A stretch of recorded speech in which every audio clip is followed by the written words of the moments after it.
Pre-roll. Okay, let's get started. So I know y'all are probably sick of SpongeBob by now. I am too, but I need to go ahead and do this just so we we can put to bed this thing right here. So on ArtStation we went through and we did a couple little fun tests in Cinema 4D and ZBrush and all that good stuff in Redshift. So if you want to follow the next step, actually, do I even have it on here? Yeah, right here, about halfway down the page, there's a little 12-part series in here. So I'll go ahead and link right at the top. Leave this. And here we go. Okay, let's back out of there. So first thing I need is a reference. We're going to go in here to import. And I'm going to grab reference. Character sheet, and I'm not importing a mesh. I'm going in here to texture, import onto sponge reference, and we'll just load in a little character sheet here from the internet, and we'll go select the texture, hit this little plus sign, which is add to spotlight, and we're just going to use spotlight. If I'm doing something real complicated or a little bit more precise, I suppose I would use maybe reference viewer, Z plugin. There's a reference viewer you can buy where you can load in multiple images and then just have it cycle through a single image, but we'll just go ahead and use this as is. So we got this image in here. I'm going to go ahead and take this little guy standing behind the window and just crank that to the left and kind of turn that opacity down. And then we're going to go in here and we're going to say, he's a block, so we'll start with a cube. We'll just drag that on our canvas, go into edit mode. Say make polymesh 3D. So if I turn on polyframe here and we tap X on our keyboard to say transform activate symmetry in the X. And so now we have the front of his face. If we turn on our floor here, let's go ahead and turn this off and we'll skin shader it so we can see it. Z forward is that little blue line. So this is the front. And I'm just going to get this generally into the shape I want, which is a square. If I want to move this down. If I want to get rid of this geometry, I could have gone in here and done like an initialize Q cube, or hit W and go in here and choose like a polycube. Is it polycube? One of these, or just extruded a plane or whatever. But I can also go in here to geometry, ZRemesher. We'll just hit half, adapt the size down to 0, detect edges, and then hit ZRemesh, and that'll go through and look at our edges and give us something cube that is evenly spaced on all sides. So let's go ahead and hit Z to go back into our spotlight, and then we're going to hit Z again to go into spotlight editing mode. You're going to see the blacks are turning transparent. I'm going to go ahead and hit Z, go in here to intensity, and just crank that to the right a little bit just to cap our pure blacks back to something like a dark gray, so it doesn't go transparent. And then just get this positioned into place. I'm going to go ahead and do the head and the body at the same time. So we'll go ahead and scale this down just a little bit here. You can go in here and you can use a taper. I tend to just grab a deformer and just make it a very simple deformer. So just one by one, Control Alt, so you can unmask these bottom ones, and we'll just squeeze this on down just to match that overall silhouette. If I go to the left here, you're going to see he's got a bend to him, but I'm going to go ahead and get these wrinkles. Sponge lumps. Go ahead and get those dialed in first before I do that. In fact, before I start doing this, let's go ahead and I'm going to scale this up just a little bit so we can turn off intensity. I'm going to go, and really all I need is this front, middle, or front, side, and back view. I think that'll be plenty. So now that I've got that set, I can go in here, and as I set this geometry where it's supposed to be so I can see a little bit better, what I can do is go up here to Movie, Timeline, Show, and I'm going to set a little dot here. Just click in there. If you accidentally, don't have your camera positioned, you can just drag off and then position your camera, and all I'm doing is hold down Alt and just using basic ZBrush navigation to click in here, and then from the left-hand side, we'll just put this in the middle here, and then from the back, from the back side here, and again the back is going to be -Z, so the opposite of the blue line can go back here, and this will just keep us honest. So again, before I go through and start doing that side view and tilting him and tapering him from that view, I'm going to go ahead and get these dialed in. These wrinkles dialed in, I should say. And the reason I'm doing that is if I go in here to my, like, say my move brush and I start moving these things in, it's only going to move back as far as that brush radius. However, I can go over here to depth, turn on infinite depth in the, we're looking at our objects, so we'll say Z, and then now when I move these in, you're going to see it's going to go all the way back. So that way I can get those wrinkles all the way back, and then I can go ahead and taper them just a bit. And anything else we need to do? We should probably go ahead, even at this early stage. Should we? Yeah, let's do it. Let's go ahead and get these pants and shirts separated out. And right now, the ZRemesher did the job for us. If it hadn't, so we say insert single edge loop, you can always, I'm going to hold down Alt with my ZModeler brush, B, Z, M, ZModeler brush, hover over an edge, hold down spacebar, insert single edge loop, hold down Alt as you click through there. Now we don't have any dividing or subdivisions going this way. So we'll go in here to insert multiple edge loops. We'll go ahead and say keep polygroup. And then as I just pull this up, you can just go through here and add geometry. And I have it so that, let's go ahead and just do an uncrease all. That's under your polygons. I'm sorry, your geometry, crease, uncrease all. So just, there we go. So now we have a head part here. I'm just going to Control Shift drag over this head part here. And we're going to say split hidden. Is that the best way to do this? Yeah, we can, that's fine. So we're going to go over here to split hidden. That's under your subtool split menu. So now we got pants and a head. Yeah, I got buzzed. It's early summer in Texas, so get rid of all that hair. Yeah, that's a yeah, that's a good point too. Thank you, Travis. Is there is a when you're moving by, you can switch it from, so if I hover over a point right here, you can switch it from brush radius, which is the default, to infinite X, Y, and Z, and then infinite depth. So if we do, you know, infinite Z, just like we were doing before, you can grab all the points that go straight back. So let's go ahead and, so we got the split off, and then we got the head, and then we're not going to do the body just yet. And this is a little bit different than I did it for originally. So I'm just kind of, I'm playing a little bit loose here.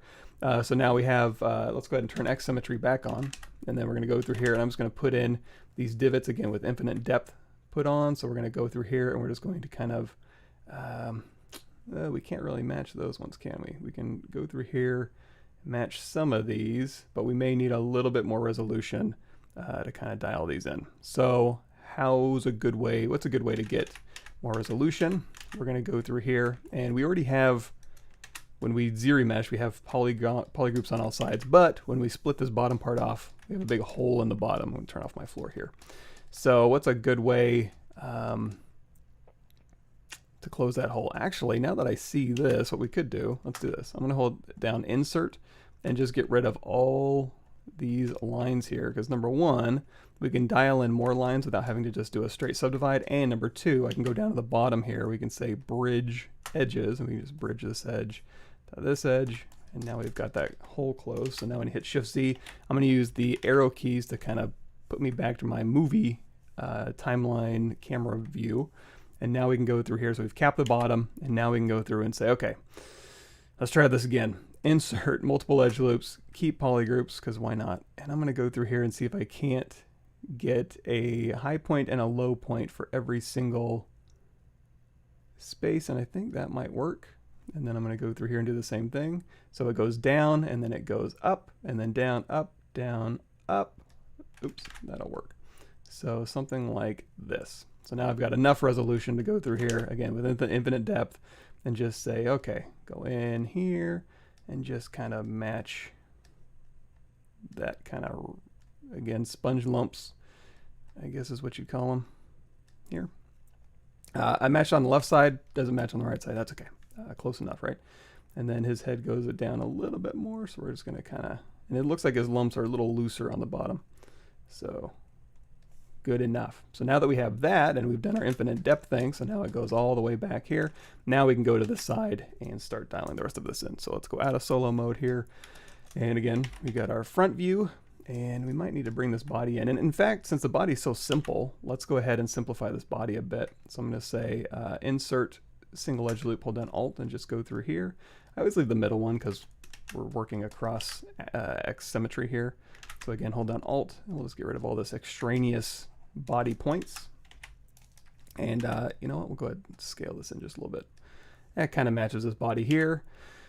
And I'm going to hold down Alt and move this down to the bottom, and we'll scale it down just a bit. So we've got a head, we've got a body, and then I'm going to go arrow key to the right. And now let's go ahead and temporarily, let's hit solo mode. Let's go ahead and cap this real quick. So just like we did, if you want to, you can also do a geometry modified topology close holes, geometry modified topology mirror and weld, and then have X symmetry turned on, and you can go through here and you can say delete edge. So it's fast, but not really that much faster when you're talking about it while you're doing it. So here's the head, here's the body. I want to taper these both. If I want to taper these both at the same time, and actually it looks like he's kind of leaning back a little bit, so I'm going to match this, but maybe not exactly. Yeah, if I want to taper these both at the same time, what I'm going to do is temporarily merge these down. So when I go to merge, I'm going to make sure that weld is off because we got some points that are close and I don't want it to weld it for me. I'm just going to hit Control E, which is my hotkey for merge down. And now they're all one object temporarily. We can split them apart in just a second. So I'm going to hit W. And you can go through here, and just like we did before, you can grab a deformer. This one we may need to add a little bit more resolution, or you can go in here and we can try like maybe a bend curve. And that is just going to put a point at the top and the bottom, and you can grab this one for resolution, so you can put one in the middle. And then if we go back to our camera view here, we can just take this top one here and this bottom one here. And then if you want to squeeze or scale, what you can do is you can go here and you can do a scale, and that'll just kind of taper it in. And then you can use these little dots to kind of move this around, so you can kind of match an overall taper. Now, however, when we scaled it scaled it uniformly. And I'm not sure if there's a way to just say, hey, only scale on one. Maybe we can, let's undo that. And we'll be using this later, I'm sure. It's one of my favorite ones to use. So instead of scale, if we squeeze, is that right? Squeeze? Yeah, if we squeeze, that's actually what we're looking for. So instead of scale, which does a uniform scale, which tapers them in too much, from the side view, we just want to do a little squeeze. And that squeeze will just bring in his bottom there. So we don't even have to resort to a deformer, that lattice deformer. So there we go. Now, we have this going. So let's go ahead and hold down Control Shift, grab a little piece of his head up here, Control Shift A, and then under Subtool Split, just do split hidden. And now we've got his pants and we've got his head. I'm going to go in here with my move brush. I'll first insert multiple edge loops, interactive elevation off. And we're going to say, okay, he's got a high point and a low point through here on the top. And then now we can just go through here.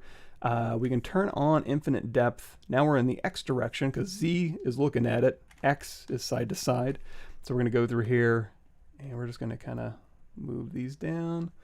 And then looks like, this is a little easier to follow.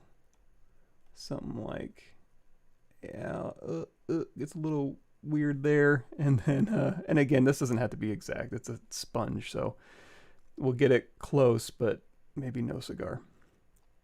Something like that, right?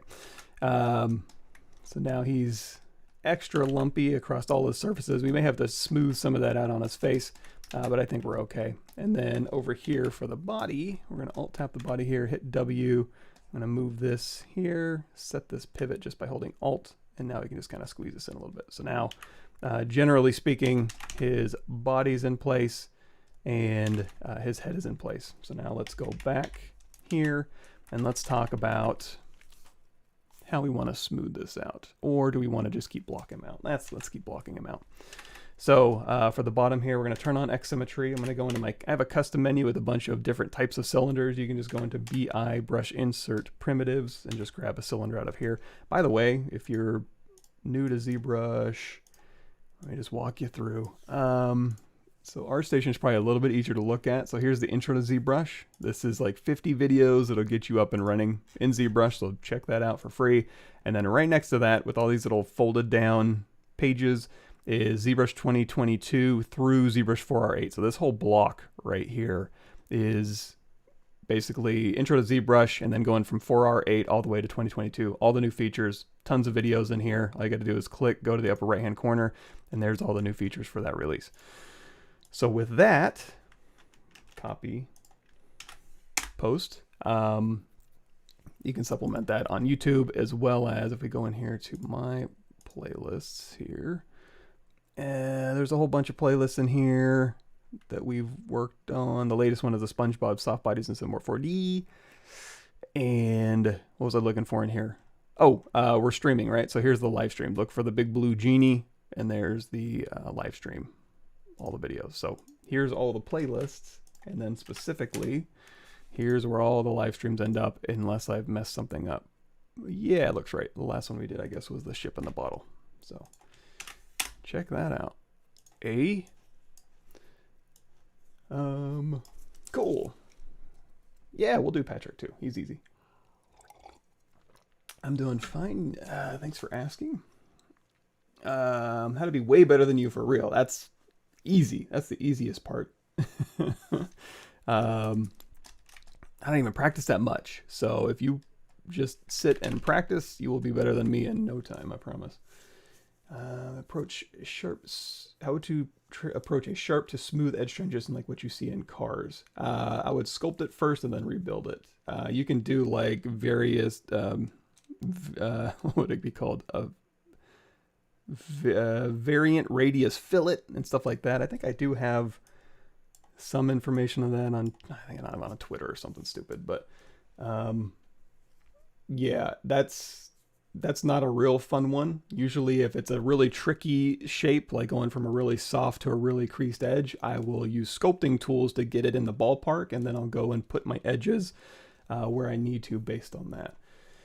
I'm not a real great box modeler when it comes to, yeah, just box modeling a car out of my head. That's a little tough for me. That's true. And that's perfect. Like, yeah, if you are, I mean, again, it's low-hanging fruit, so be better than me, and then I'll watch you make some videos for me so I can watch them, and then I'll get as good as you. That'd be perfect.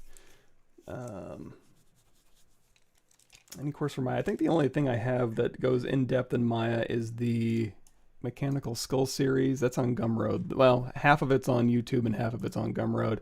The Maya half, I think, is on Gumroad. Let me look. The high-res mechanical, the painter bakes and materials, and the marmoset rendering and stuff is on YouTube. But then the game res with all the Maya stuff is it's on Gumroad. But it's on there. I don't have a ton of stuff on actual game res and baking stuff. Any tutorials about ZModeler? Yeah, a ton of them. So like, you know, the first video in the thing, like intro to ZBrush, if you go in here and you scroll down, you're going to see in here there's 4 ZModeler. Look for the big cube. You've got ZModeler polygon, edge, point, and dynamic subdivisions all right here. So that's probably about an hour worth of just ZModeler. So I'll go ahead and link that here. Something went wrong. Try reloading the page. Okay, Restream. Okay, if you said anything past that point, I apologize. Restream just lost everything. Let me see if I can go to the home here. Oh no.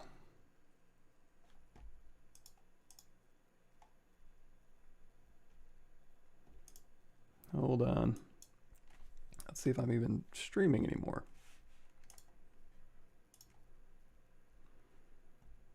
Yep, I'm still live.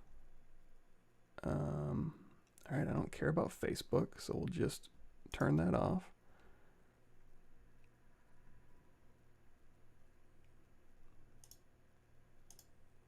Or we could reconnect. Let's see.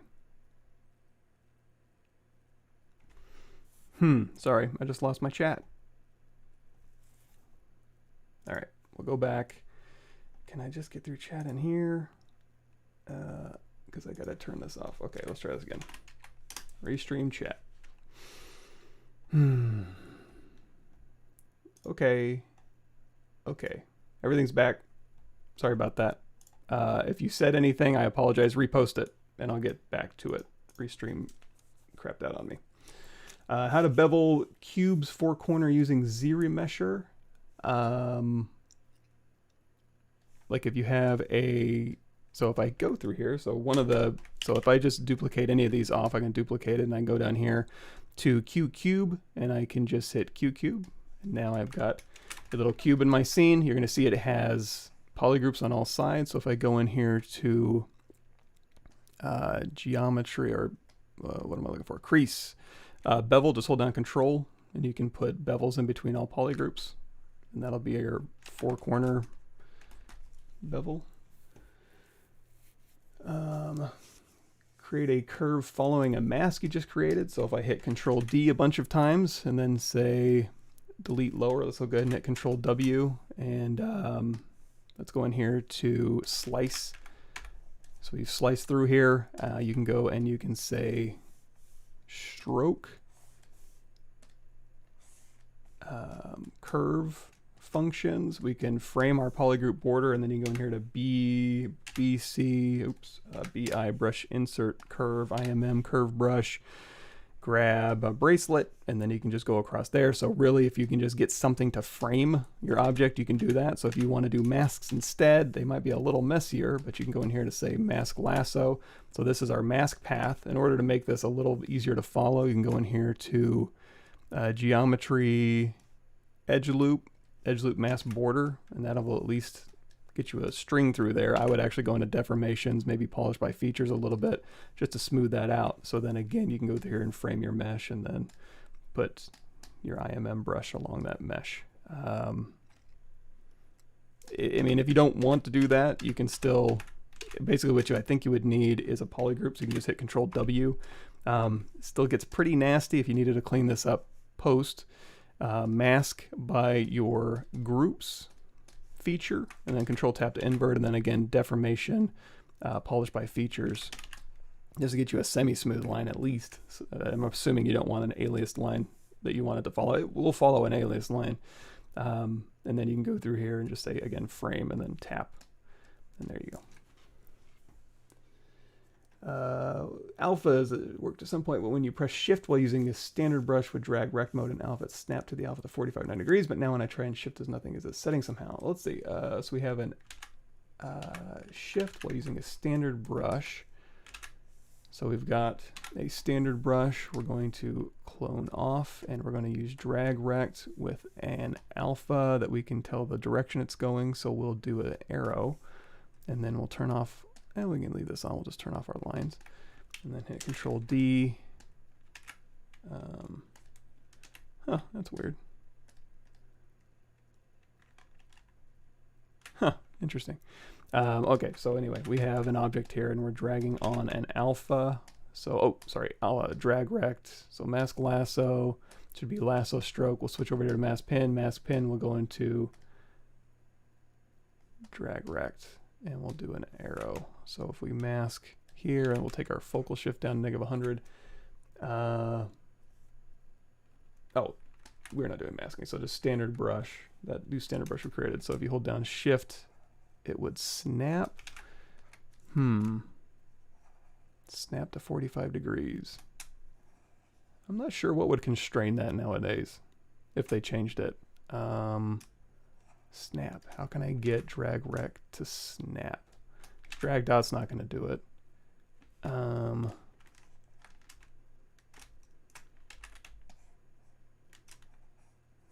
Yeah, shift doesn't snap masks either.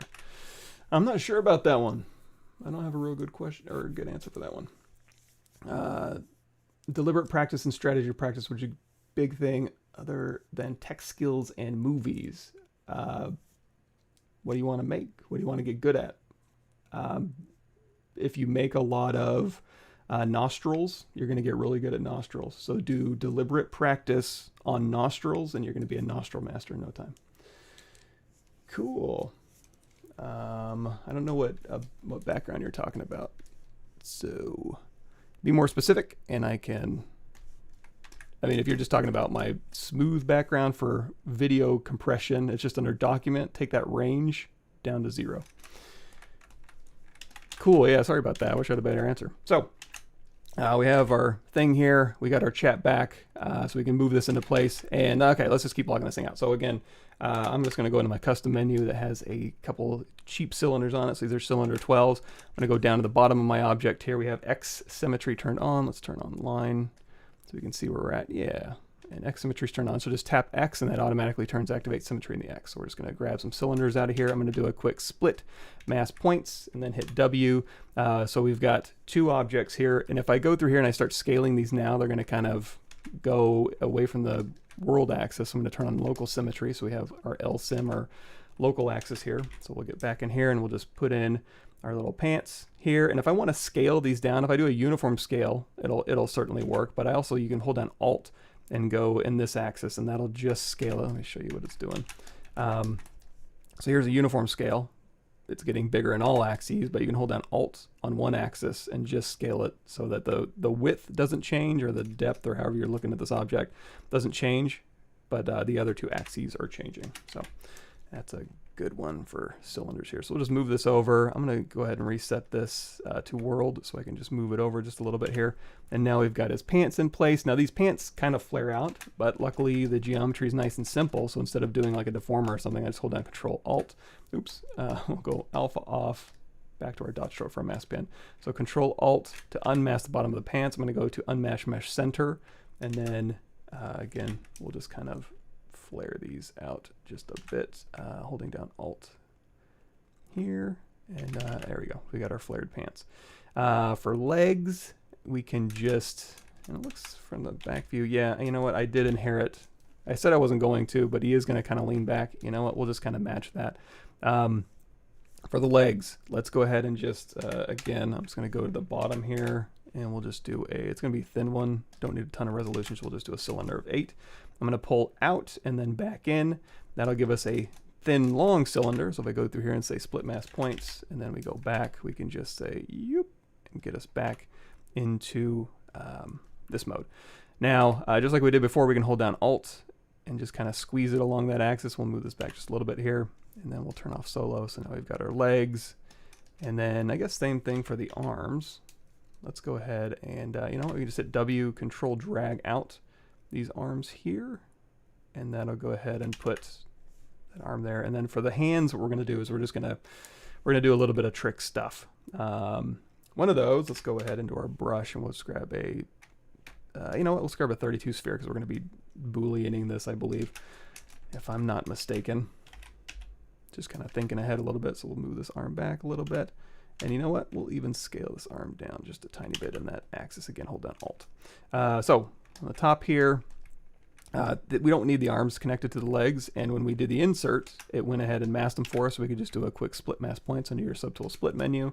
And then on the top here, we're just going to grab, oops, like I said, just a high-res sphere here, and we're going to say, again, split mask points. And then we're going to go back to our camera view, drop this down, and we'll go ahead and say match these shoulders. So we'll kind of squeeze. Let's go ahead and set this back to world. Just hold down Alt, and we'll push this up. And I'm not concerned about the bottom. That I'm going to knife off. So something like that. You can get that look here, and then we'll hold down Control Shift, and we're going to go to our knife curve, which is this one. Hold down Control Shift and then just slice across. Anything I bring up in here, like knife curve, by the way, if you go through here and just say knife brush, you can check it out. And it's all about knife brushes and updated knife rect and circle and all that good stuff. Oh no, my voice is already going. Who doesn't want to be a nostril artist? Oh, go back in the video and you'll see how it's basically just texture, import this, add it to Spotlight. Hey, pre-drag. Cool, cool, cool. I'm trying to fake it till I make it, for at least sounding like I'm awake. How do you snap a camera to a ref? That's just moving it into place. So you hold down, this is ZBrush navigation, so if I turn off the reference, I can just move around, right? If I turn this on, I'm still just moving around, but I can just hold down Shift to snap it to the front view, just move it into place, you know, just move, scale, rotate, however you need to navigate it into place, and then in the movie timeline show, turn that on, and then you can just put dots in there, just tap. And you can drag those out if you don't need them, and that way you can just snap back. So, Same thing with the shoes is going to be with the hands. We're just going to go in here again, since we're going to be Booleaning these together. I'm just going to use a high res sphere, and actually let's make from the front view. Let's make sure that our let's go back to our shoulders here. We'll go ahead and squeeze this down just a bit, and you know what? Looks like it's just a slightly bit tilted. That'll be fine. And okay, so hands here. We're gonna grab, let's go into solo mode. Nope, let's alt tap here. Actually, it doesn't even matter which one you tap on. There's no subdivisions on anything, so I can just grab any object and just pull a sphere and it'll stick to whatever's visible. So I can move this into place, and this will be our hand sphere. So we'll go ahead and say, I guess that's about right. And I guess that's about right. And if this is in your way and you don't want to use that to scale, you can just go in here with a sphere. You just inflate. So deformation inflate. So you can kind of get your gizmo out of the way, and then you can just use this to kind of dial in. Okay, that's where my palm should be. And then we can just go in here and fudge this around, which we'll probably have to do. So for instance, and also I want to get it in its own subtool. So one more time, just split mask points. And now I'm going to go through here with my move brush and make sure you go back in here and turn off infinite depth, which we used earlier. So we can go through here and be like, okay, here's my little fat round palm here. And that'll be the start of those fingers. Same thing for the feet. I'm just going to grab a sphere. I remember the feet giving me a slight bit of trouble. They were trickier than I had anticipated. We'll see how I do this time around. So we got this. I'm going to hit Control and drag off another one. I'm just, again, just, you don't have to get too fancy. Just go in here and just use your move brush. It's fine. There's all sorts of cool little things you can do, but at the end of the day, that'll work. And then at the bottom here, I'm going to Control drag off. So now we've got feet started, blocked out. I'm going to go to the heel here. I'm just going to turn them out just a bit to kind of match that view here.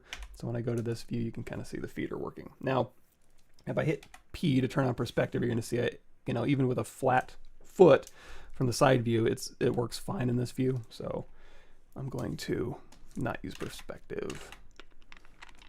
Well, I'm just dialing these in. Okay. Sorry, I got a cough drop just to make sure my voice stays with me. One more thing we got to do is fingers. In my custom menu, you're going to see I have a bend curve. So if I just go in here, all it is a cylinder with some segments on it.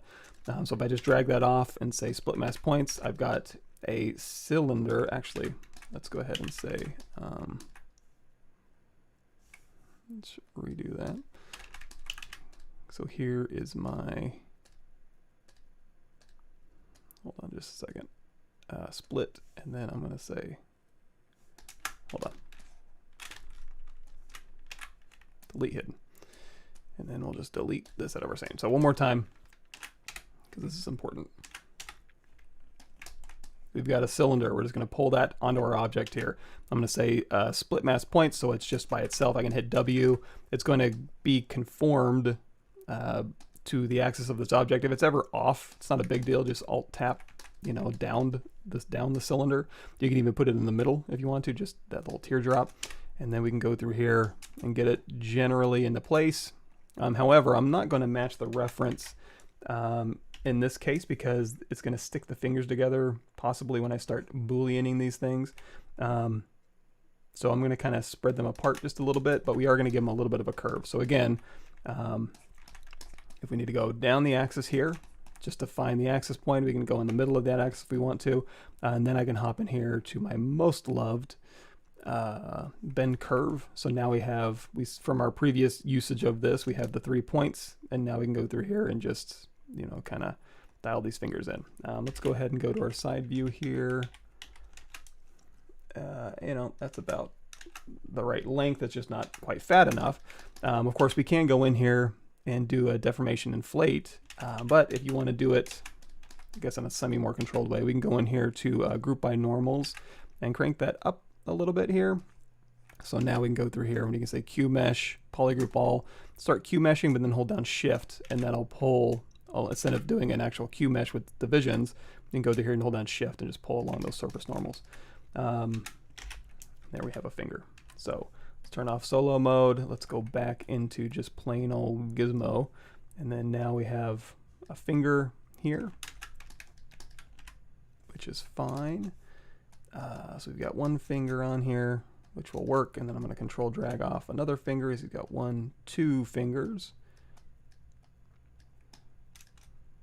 And then he's got another one, control drag off this finger here. And then control drag off a thumb here. All right, and then for this thumb, let's go ahead and say split mask points, because he's going to be kind of the odd man out. And then I'm just going to go through here. I'm going to hold down Alt, and we can kind of fatten up his thumb a little bit here. And you can go through and you can keep this nice and simple geometry. I'm going to go through and just do a half detect edges off ZRemesher just to kind of make this even more simplified. I'm going to scale it back just a little bit here. And that's going to be the start of our little sausage fingers. And again, we'll make them nicer. While I'm going through here, I'm just going to hold down Alt and skinny these out just a little bit here. Just kind of doing a quick once-over. It's one thing to match the reference, but you always want to go through and just kind of give it a once-over and make sure everything's lining up where it's supposed to. Okay, moving right along. You know what? I guess let's go ahead and make these hands nice. So again, let's go through here. I'm going to try and make sure that go through here. So here is our meat of our hand, and it goes down. Yeah, that's about right. And then we've got some fingers plugged in. I'm going to make this one. Let's go in here to our move brush. I'm going to go here to auto masking, turn on topological. And that way I can just grab one at a time and kind of move and shrink these around. And then let's do a slight inflate. Can I just do an inflate of like, yeah, just a couple of inflates. I think that'll work. And it also looks like, again, I'm just going to put this here and move it back. Yeah, this arm is just too thick, too muscly. All right, so there's our hand. So let's make this a nicer hand. I'm gonna hold down Shift and do this bent down arrow as I Alt tap to select these individual components. And now I know they're all at the bottom, so I'll hold down Shift, turn off the eyeball, and then just tap on. And now all of our arm objects are in one place. So I know where they are, and I can view them. Now, for these fingers, let's go turn that eyeball back on. I'm just gonna hit Control W. I don't know that they need to have a polygroup on the cap, and I'm just gonna kind of merge all these things together. Before I do that, for things like this arm, if I wanna maintain that nice roundness, I'm gonna go in here to Geometry Crease, and we're just gonna hit that crease with the tolerance at 45. Oh, we're getting too many creases, so undo that. Let's crank that tolerance up like 66, and that'll just crease our caps. I'm gonna hit D for dynamic, and that'll give us a very nice smooth result. If I hit D for dynamic here, and then D for dynamic on these, that's the result I'm going to get, and I'm liking what I see, and then D for dynamic here. And so what I'm looking for is just something nice and round so that I can go through here and Boolean these together and get a nice result. And by that, I mean, is that about right? Look like fingers to you? By that, I mean I can go down here to our, up here to our Boolean menu, and if I turn on live Boolean, everything we see here will just get unioned into a mesh because these are all union, subtraction, division, maybe. I don't know what the third one's called. So all these things visible, I can go down here to Boolean, turn on dynamic subdivision because we just turned it on, say make Boolean mesh. That's going to spit out a UMesh out here. So these are all UMeshed. You could merge them down, and you could hit W and go into this little gear icon and do a remesh by union, but those are separate polygroups. I'm going to do a quick Control Shift, just grab one of the arms here, Geometry Modify Topology, Delete Hidden, and we'll just work on this. Let's do a quick save. That is, it's probably out of your view. That is 9 on your keyboard. So now we have really nice slices around where these things meet. So I should be able to go through here in theory and say ZRemesh. Our polygon count is 20,000. Let's go ahead and keep our target polygon count at 5. It slice down to 0. Nice even quads. Keep groups. Smooth groups down to 0 because our groups are already smooth. Wherever these things intersected, created a smooth cut. So now if I just hit ZRemesher, that'll go ahead through and ZRemesh. Now, one area I do want to go ahead and cap, or at least have a different polygroup on, is this one. So if I Control Shift tap just the red polygroup and then do a group by normals, that'll go ahead and give me a different polygroup up here. That way ZRemesher will look at this. Well, let me show you. So ZRemesh now, It'll keep this nice and crispy up here, but you don't even need that because I can always cap that later. So I can say, sorry, auto groups. I can just take this one here, geometry modify topology, delete hidden, and then go ahead and ZRemesh this result, and that'll keep it open for me. Oh, come on, ZRemesher. There we go. And let's do half, half. There we go. So now we've got a nice simple hand, cartoon hand. It's got, I mean, you can keep trying to stress it down to maybe even more half, but I think this one is fine. Then if we want to cap this one off, ZModeler brush, BZM, close, convex hole. Go ahead and just cap this, Control Shift Tap, and Control W. So now we've got all these different polygroups here. We've got a nice cartoon hand. We can go through here and move things together now and smooth things. So if we hit D for dynamic, that's our dynamic preview. And so now, where'd my reference go? I'm gonna have some reference up off to the side so I don't always have to pull it back in. Let's go back to startup material here. So if I do Shift D, that's my actual geometry. So we don't have a ton of geometry here, so it's not gonna get in our way. We'll still get a nice smooth result. For people looking for smooth results, it's either a lot of smoothing or less geometry, because less geometry resolves easier into a smooth object. Obviously, if you have a 10 million polygons you're trying to keep smooth, is a lot harder than 200 polygons you're trying to keep smooth. Because we can always just hit D with very little geometry and for dynamic, and you'll see, you know, you'll get a pretty smooth result pretty fast. I'm going to go in here to my smooth brush, hold down Shift and turn that intensity down. When you're working with low res objects, you don't want your smooth to be overpowering, which by default I have it on pretty high. Okay, so going back here, I can just do an inflate brush on this thumb just to kind of inflate that out just a bit. And I can just go through here and we'll just match this a little bit. So I'm going to go in here to my Move Acu brush. That's just brush with curve, Acu curve turned on, so you can kind of pull to a little bit more, use that brush. You can go through here and just kind of have a little more control over your pull. That'll kind of go up to a corner. And then these fingers look a little bit more meaty. So I'm just going to go through here with my inflate brush. And then this is a little smoother here. It goes up and curves in. And then this kind of bends out and down and over and then up. And then these transitions too, we can just go in here with our clay brush. Let's hit Shift D. I think by default, actually we don't. Nothing's subdivided here. So if you did want to start subdividing, just hit Control D, and that'll go through and give you actual subdivisions. And we don't need to Dynamesh anything. We'll get the Dynamesh in a bit. But you can go through here and relax these transitions between fingers, and now you've got a nice cartoon hand here. Of course, we did a dynamic subdivision, or a subdivision of 2. So if we go here and we say, okay, let's go ahead and append. Append will put it all the way down to the very bottom of your stack. We don't need these ones anymore. Those were just working files. So we'll just hit to delete all these out of here. And now we've got our arm. However, our arm has subdivisions, and if I turn everything else back on, and I do say geometry modify topology mirror and weld, it's going to yell at me. So you can go down here, say delete lower, mirror and weld across the X, make sure LSIM is off because you don't want to do it on the local sim. You want to do it across the world axis, which is in the middle of your scene. So mirror and weld, turn X symmetry back on, and then go down here and hit reconstruct once. And that'll go back down to your low res, and then there's your high res quote unquote.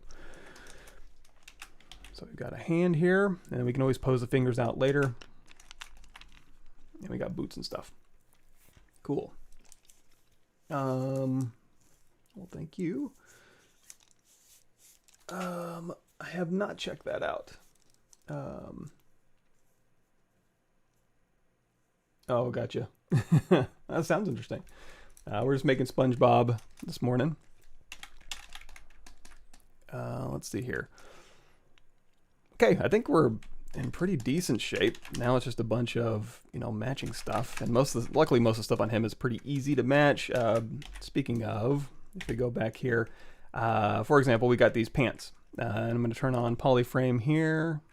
And we can probably just start modeling his shirt and his pants from this block. So I'm going to go ahead and let's do this.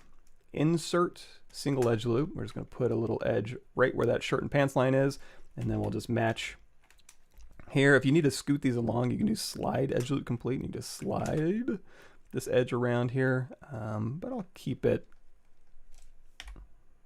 I'll split the difference there.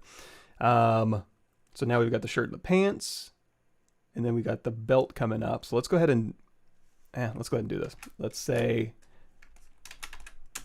I'm going to say Control Shift. We're going to grab with our select lasso this whole top part here. We're going to say split hidden.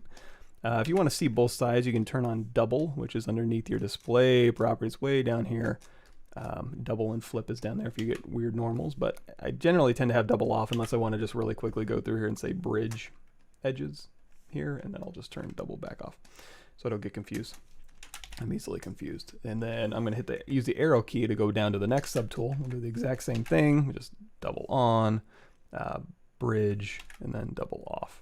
So now we have shirt and pants, and then I'm going to duplicate off my pants part because we can go through here. It scooches over to the middle just a little bit here. I'm going to put in a bevel edge loop complete just to put a little gap in between here. And then we're going to go through and say insert single edge loop here, and here, and here, and here, and one at the top. So that'll be our belt pieces here. I'm going to hold down Alt and just tap to make those their own polygroup. And then we go to the side here. We'll say insert, not inset, edge, insert. We want one here, we want one here, and then the back might be a little off.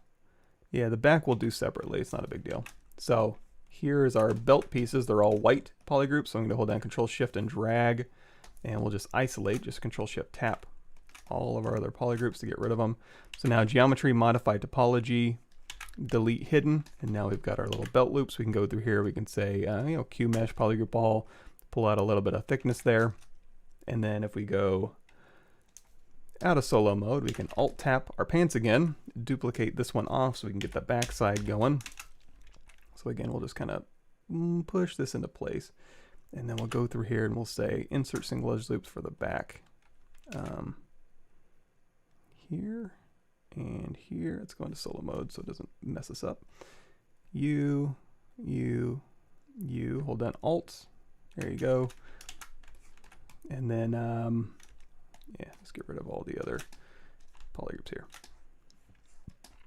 Geometry modified topology, delete hidden. And again, if you just go through here and just UMesh and tap, it'll give you the exact same thickness as the ones you just made. And then now we've got our side and back. We'll just hit Control E to merge those down into one. And there we go. Let's go back to our shirt portion, and we'll go back to the front here. We could use, and let's do this. I'm going to go into solo mode here.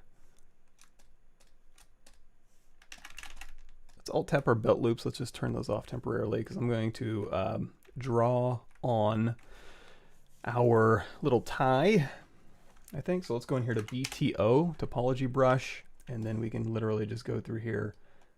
And I'm going to turn off X symmetry temporarily because it's just easier for me on the Topology brush. We're just going to click and drag. I mean, I guess this is fine. I'm going to click and drag over and then down. Oh boy. You know what I'm going to do?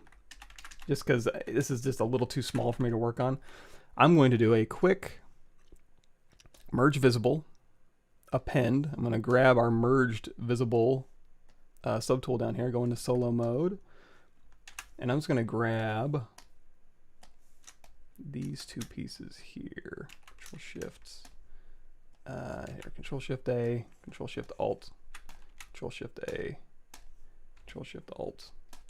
There we go. I'm going to say delete hidden. I'm just going to crank up the resolution on this Dynamesh here, which is fine.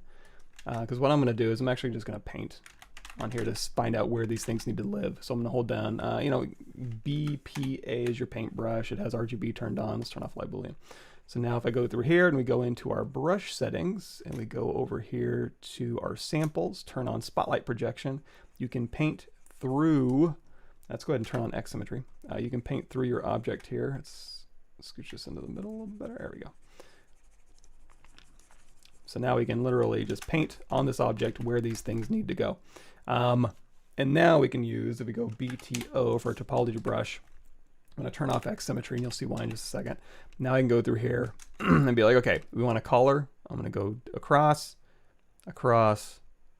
here, and then there's the collar. I can just tap, and that'll give me geometry. So I'm going to say split mask points. I'm going to do a quick mirror and weld with LSim turned off, and then there's my collar. And then back here to the top of the tie, we're going to go through here. I'm just going to click and drag across. I'm going to go a little bit across that midline, so we can just, again, you know, we can just do the whole tie. Let's hold down Alt and get rid of that one there.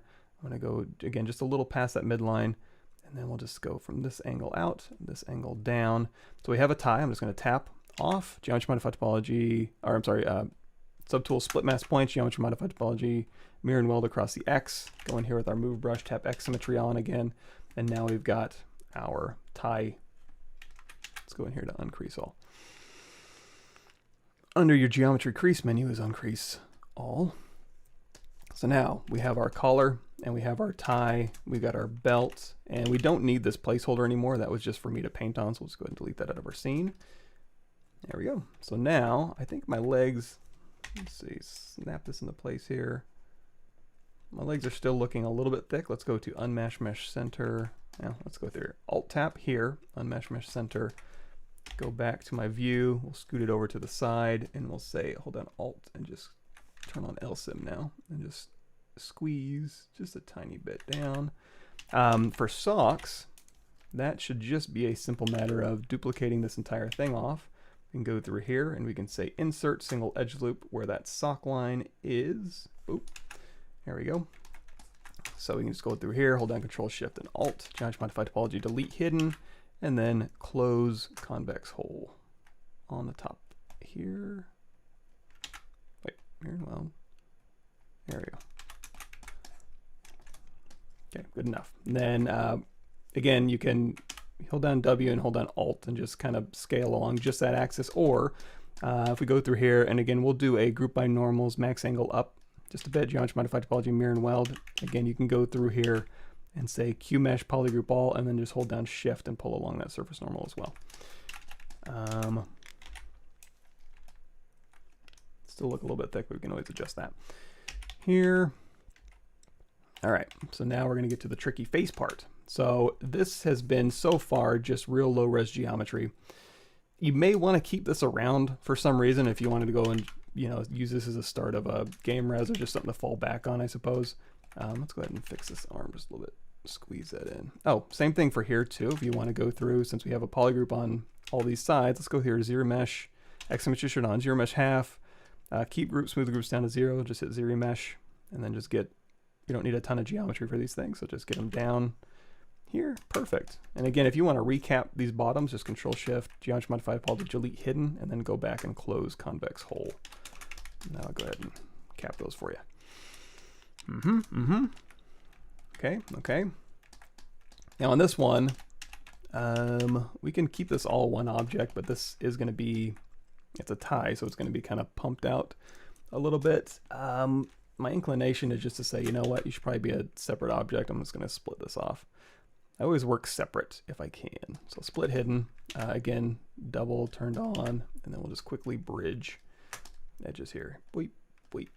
And then go out of solo mode, Alt tap, back in, and there we go. So that way, if I need to, I can go into the side view of this here and just you can just push this out just a little bit more. So it's zoom. So I have a little bit of an overhang.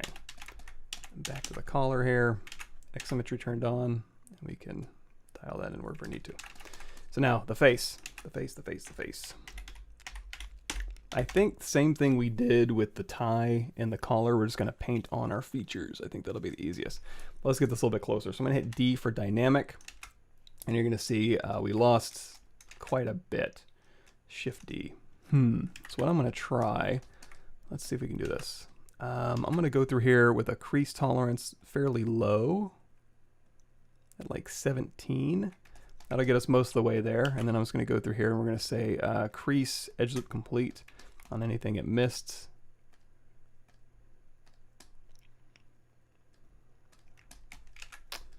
Is this even going to work? Actually, you know what we could do? Just do crease all. I'm going to set my crease level down to 1. Dynamic smooth subdiv of 2. That'll maintain our, because if you go up here and like crease level 15, it'll just keep everything creased. However, you know, you drop that pretty low. It's a little bit better than if it was crease level of 0, how it just melts everything. Let's do a slight crease just to maintain our volumes and our lumps a little bit better. That's about right. So that'll be the start. And again, this is going to get messy because it's going to go away from like, hey, a cylinder with a bevel. It's going to turn into Dynamesh. So prepare yourself. Let's go ahead and put some eyes on here so we know where those go. I'm going to sphere 16, X symmetry turned on. And we'll just dial those in and we'll say split mass points. And we'll just move these down a little bit here. There we go. Something like this, about yay size. Then we're going to go to the side view and turn everything else back on. Tilt these up a little bit and we'll push these back. So that's about where his eyes are going to live. And then as far as the nose, same deal. We'll just start with a simple sphere. Split mass points, so it's on its own thing. And then from the side view, we can go through here. We can even scale this out. And then again, my favorite thing, the bend curve, we can go through here and just kind of, and this one I am going to do, instead of a squeeze, we're just going to scale in. So here, we'll just kind of push this back, maybe scale in just a bit. There we go. Alrighty. And then for the cheeks, same thing. Go back to the face here. Say split mass points, scale it down, push those into place. Use our move brush here. And then side view, so we know how deep this goes into the head. And then the teeth and the mouth and stuff are going to be a little bit trickier, but we basically have his face blocked out. So the eyes, we're going to do this a little bit differently, I think. We'll go for a little bit more of just a toy look as opposed to what we did here, which is, you know, turning it into foam so it's all stuck together, and then, you know, doing this so that we could do a soft body on it. I'm just going to make it posable, essentially. I'm not going to do anything fancy outside of ZBrush, I don't think. So in that instance, what we're going to do, I'm just going to say, we have dynamic turned on. I'm just going to hit apply. So all of that is under your geometry dynamic. You can hit apply there and then hit Control D one more time. So now we've got kind of lumpy Spongebob. And you know what we didn't do is we didn't actually go from the top and bottom, which is unfortunate. But you know what, before I commit that, let's go through here and let's just pull in. I wonder if we could, and I'm not going to overthink it. I'm just going to go through here and just kind of add a little bit of undulation down the front and the sides and stuff, just to kind of match.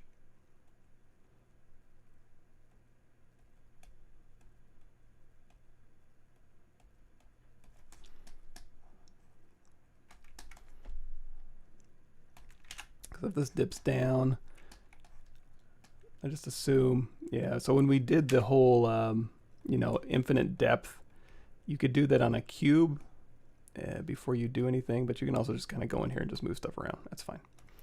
He's vaguely lumpy, right? So again, D for dynamic, let's go ahead and apply those and then hit Control D one more time. And we've kind of got a smooth face going. So now what I'm going to do is integrate a little bit. So his eyes are just going to be plugged into his head. And then I'm going to go ahead and hold down Shift just to smooth. Let's take our smooth intensity back up here. So around his face, I'm just going to give his face a little bit smoother place to live here.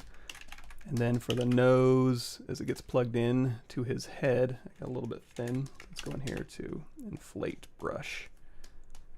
There we go. All right, so mouth.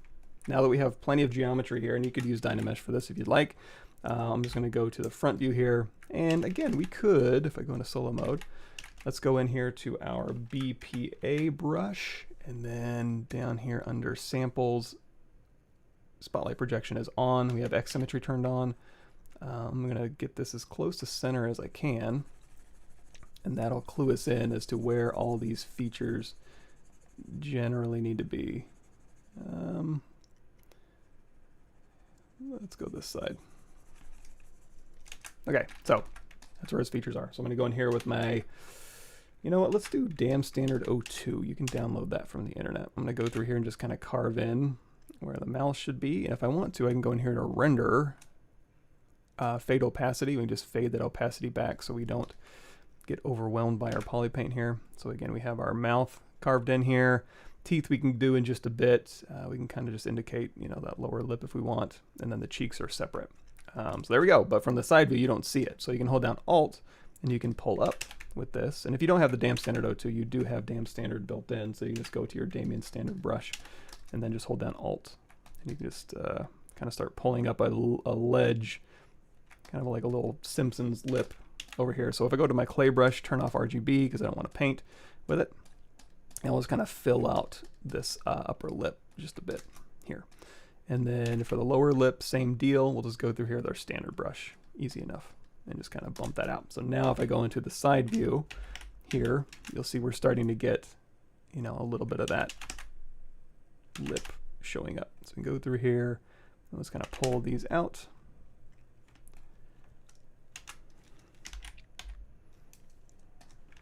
And actually, before I do that, let's make sure, I'm just going to manually go through and just make sure the draft is okay from all these angles. And then we can go back to the front view here and just lower this down a little bit. And maybe even go in here with our pinch brush and just kind of, just along this lip line, just kind of pinch it just a bit. All right, so we've got our lip here, we've got our lower lip. I'm just going to go in here to my custom insert menu with some cubes and just drop some cubes in here. Let's go down here to delete lower on our face. And I'm going to say split mask points, thin these out quite a bit, and good enough. And these have a slight little, you know, these are very blocky. So let's go in here to insert single edge loop, just one right down the middle.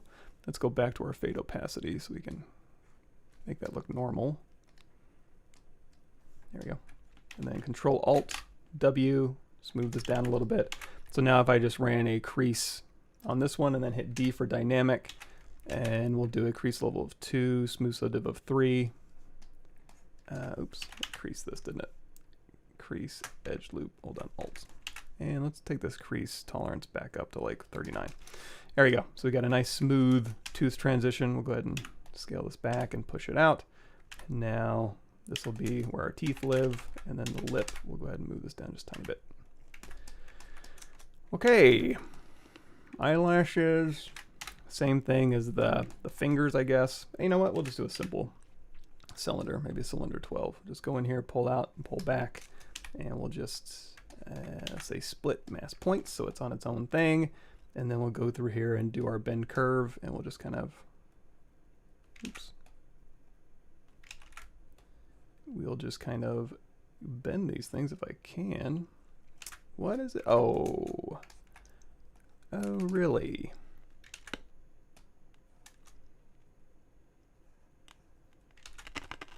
Huh. Okay, let's try this. X symmetry turned off, Control Shift drag over this one, geometry modify topology, delete hidden, W.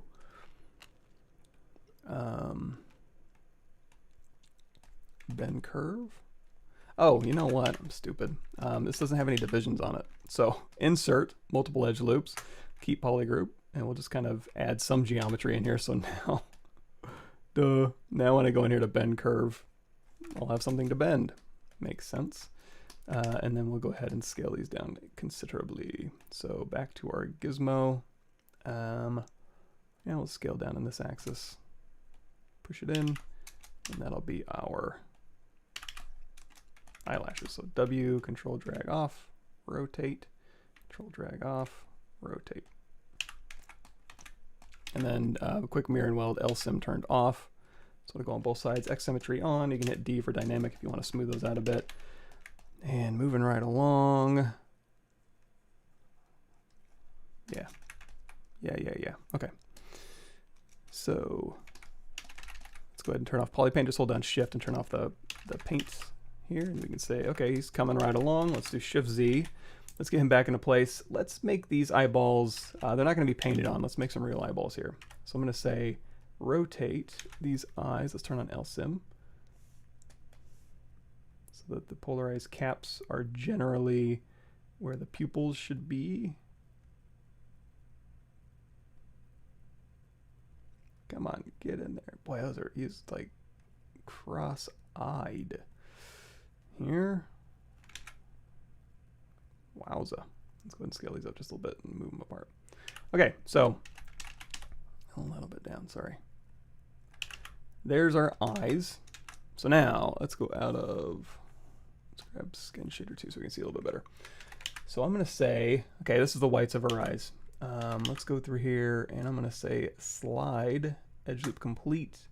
And we'll just slide this in just a little bit here.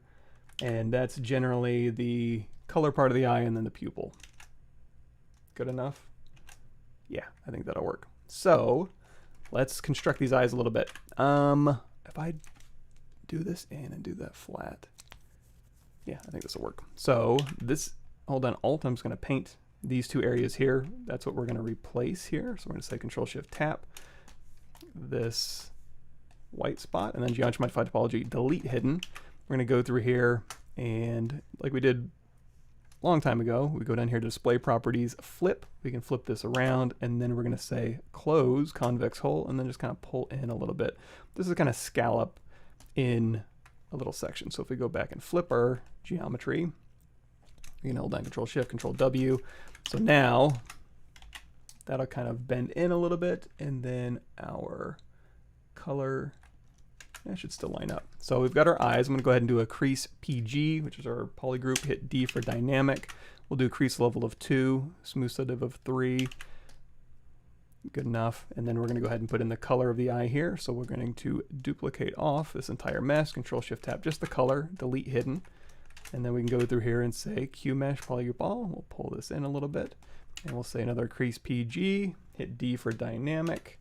And then now we've got nestled in our eyeball is a little color part of our eye, and then we'll put a little pupil on the back. Yeah, we'll go ahead and say duplicate this off again. Control Shift Tab just this front, delete hidden. Make sure just one thing here, and then the pupil is going to be this part, right? So delete hidden. You know what we could do? QMesh polygroup all. I'm going to QMesh this out, but I want this to be flat. So what I can do is just Control Shift drag over the middle polygroups maybe. Okay, Control Shift Tap then. Here, Geometry Modify Topology, delete hidden, and then if I go back and cap, close convex hole, that'll go ahead and flatten these profiles out. So Control W. Crease PG, D for dynamic. Yay, yay, yay. And then let's do another quick check. These pupils might be a little small, so let's go through here. I'm going to Alt tap on that pupil here, hold down Alt, and then scale in this direction. So we're just making it bigger in 1 or 2 axes instead of all 3. Yeah, okay, okay. It's in the ugly baby phase of creation, but we're getting there. So we'll go back to our basic material. Yeah. Okay. And then we'll just integrate those cheeks, maybe give a little place for the eyeballs to live. And I think we'll be pretty close to that head. Okay, let me get caught up here. Any ZBrush extra plugins that you can download that you think are essential? Let's see here. So if we go in here to Z plugin, I use Ref Switcher a lot. Clean 2 Utility I use a bit. Scale Master I use all the time, although you have that, you don't have to download it. Anything weird? Does he repeat it? I mean, some of these I use sometimes, like IMM. Honestly, all of them at one point or another I've used in a certain situation. But as far as like live without, I mean, you could probably get away with not using any of these. But yeah, I think they're all kind of useful. I don't know that I would put my life on the line for them, but hey, good morning, everybody. I am having a great day, thank you. Sculpting dragons, definitely one of the cooler things you can do with ZBrush. How do you swap so fast the side view to the front view? Just the arrow keys. My arrow keys are going between my views that I have saved here, so I'm just using my arrow keys to swap between them. C tolerance for creasing. Actually, I can't find a proper explanation. What is C tolerance? Oh, the crease tolerance. So basically, if we have, let's go ahead and quick save. If we have a cylinder here, and let's lower this cylinder down to like 8 divides, and we'll say make Polymesh 3D. So if I want to go through here and I want to make this polygroup, you could paint it. I want this to be a polygroup, the sides to be a polygroup, and the bottom to be a polygroup. If you go into crease, so geometry crease, here you have a crease tolerance, and that's set to 45. So it's going to look at this angle and go, if this angle is greater than 45, it's like approaching 90, it'll go ahead and give it a new polygroup. So if we do, it's actually a little bit easier to see. The same exact thing is with your polygroups here. Group by normals, max angle, exact same thing. So if I do group by normals, you get a color representation where you can actually put creases. You can crease PG, and that'll crease your polygroup borders. So now you're going to see, oh, you know what? Angle 45 wasn't enough. And in fact, if you turn this down, the lower that number goes, the more it's going to pick up changes in angle on your surface. So now we got polygroups on all sides, which if that's what you want, great. If it's not what you want, that normal angle, you're going to change this up. So instead of 40 or whatever the default was, crank it up to like 50. There you go. And now it's going to treat all of those angles on this side here as one polygroup, or in your case, just crease the top and the bottom. So that's your crease tolerance. It's looking at the angle change on your object and giving you polygroups or creasing based on that. Yeah, he's got a little, he kind of bubbles out a little bit. He kind of has a little overhang, just like me. Is there a video about image reference setup in your channel? Yeah, there's got to be, right? Let's see. Reference. Spotlight reference modeling. Yeah, there's some. And then just kind of spotlighting it. And then also, I'll bring this up, ref switcher. If you want to see that in action, if you go to the big blue genie, not featured, just playlist, man. Created playlist, yes.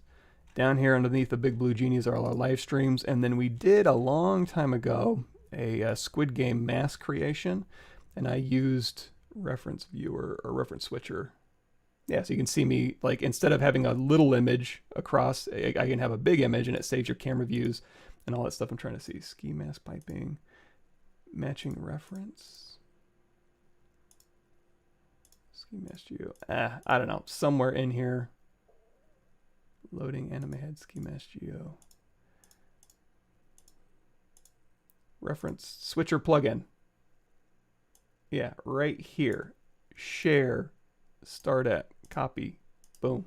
There's the reference switcher plugin in action. It's a good one.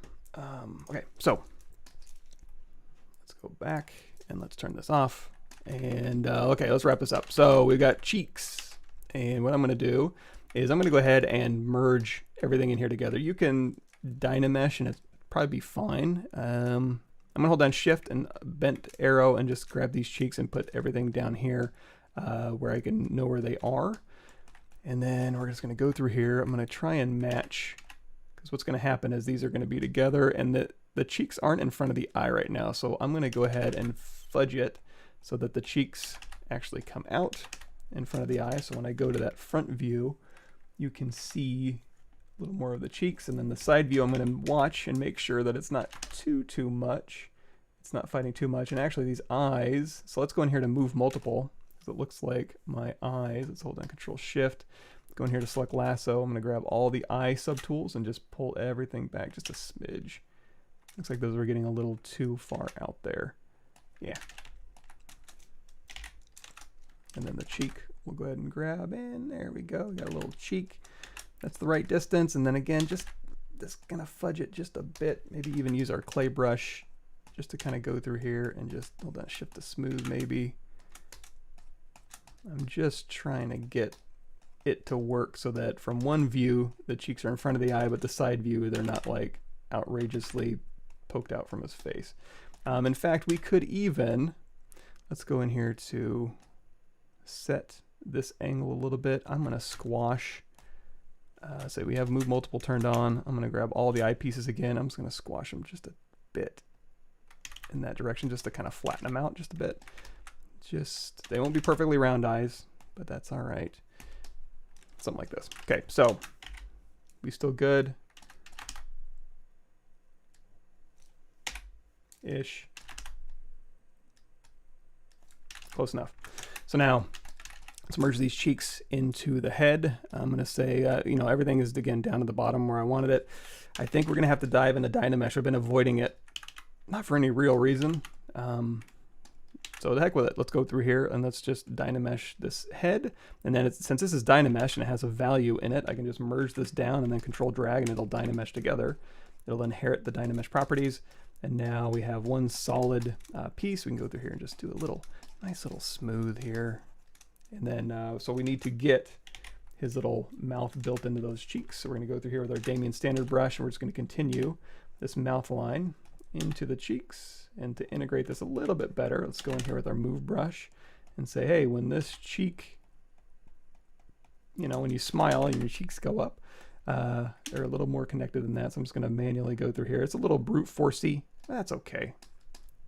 Whenever you need to get something done. And also when we're talking like draft of the face, you know, generally, normally on a normal human, you know, when you smile, it would actually be pulling back and up across the skull here. But in SpongeBob land, maybe not so pronounced. We can give it a little bit though. I think that'll help make it feel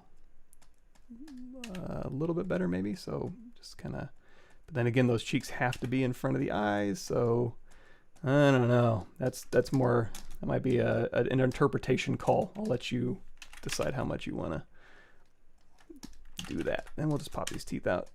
Oops. Go out of move multiple so we can just move the teeth by themselves.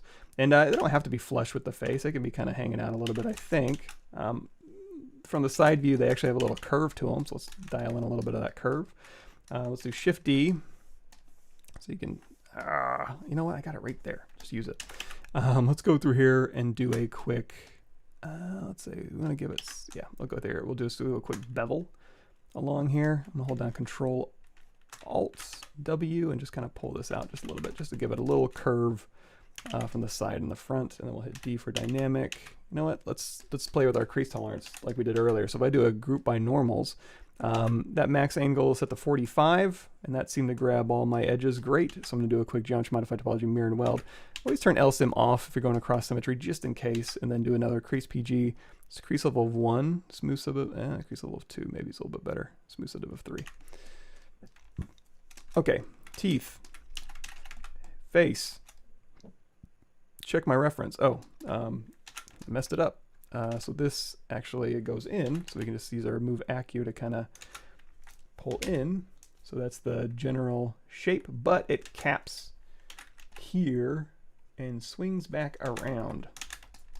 So we'll go ahead and use our clay brush and smooth brush, and then I'm going to go back in with our Damien standard, and we'll kind of put this in a little bit. There we go. Now we're capped. And then we'll go ahead and I guess smooth this transition just a bit. Let's go back to our startup material so I can see a little bit better. And now this is just kind of grimy. Again, just kind of boring brute force work. Just make it look right. Control dragged or Dynamesh. I'm going to crank up the Dynamesh resolution just a bit so we don't lose too much information that we've tried so hard to achieve here. And we'll smooth this out like so. And now it's just going through here and be like, okay, he's got some sort of lip on the bottom here. And that looks a little bit more pronounced. I'm actually going to go through here with my Damien standard and just kind of cut that in just a bit. And then maybe clay brush or even clay build up with a very low Z intensity and just kind of work that. And we'll push this back a little bit here.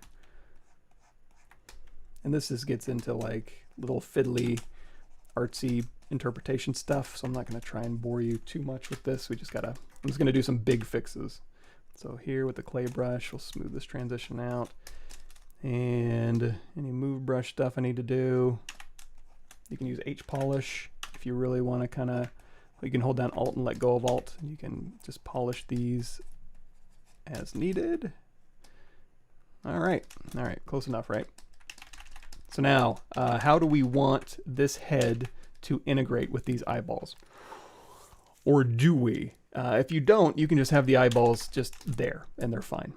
If you were so inclined, what you could do is you could take these eyeballs, duplicate them down, hold down Shift, shoot into the bottom, Alt tap the head, Shift, bent arrow, shoot it to the bottom, move it up one, change these eyeballs here to subtractive, and then if we just turn all these off, you're going to see, if I turn on my Boolean, that's going to cut into my head and allow the transition between the head and the eyeballs.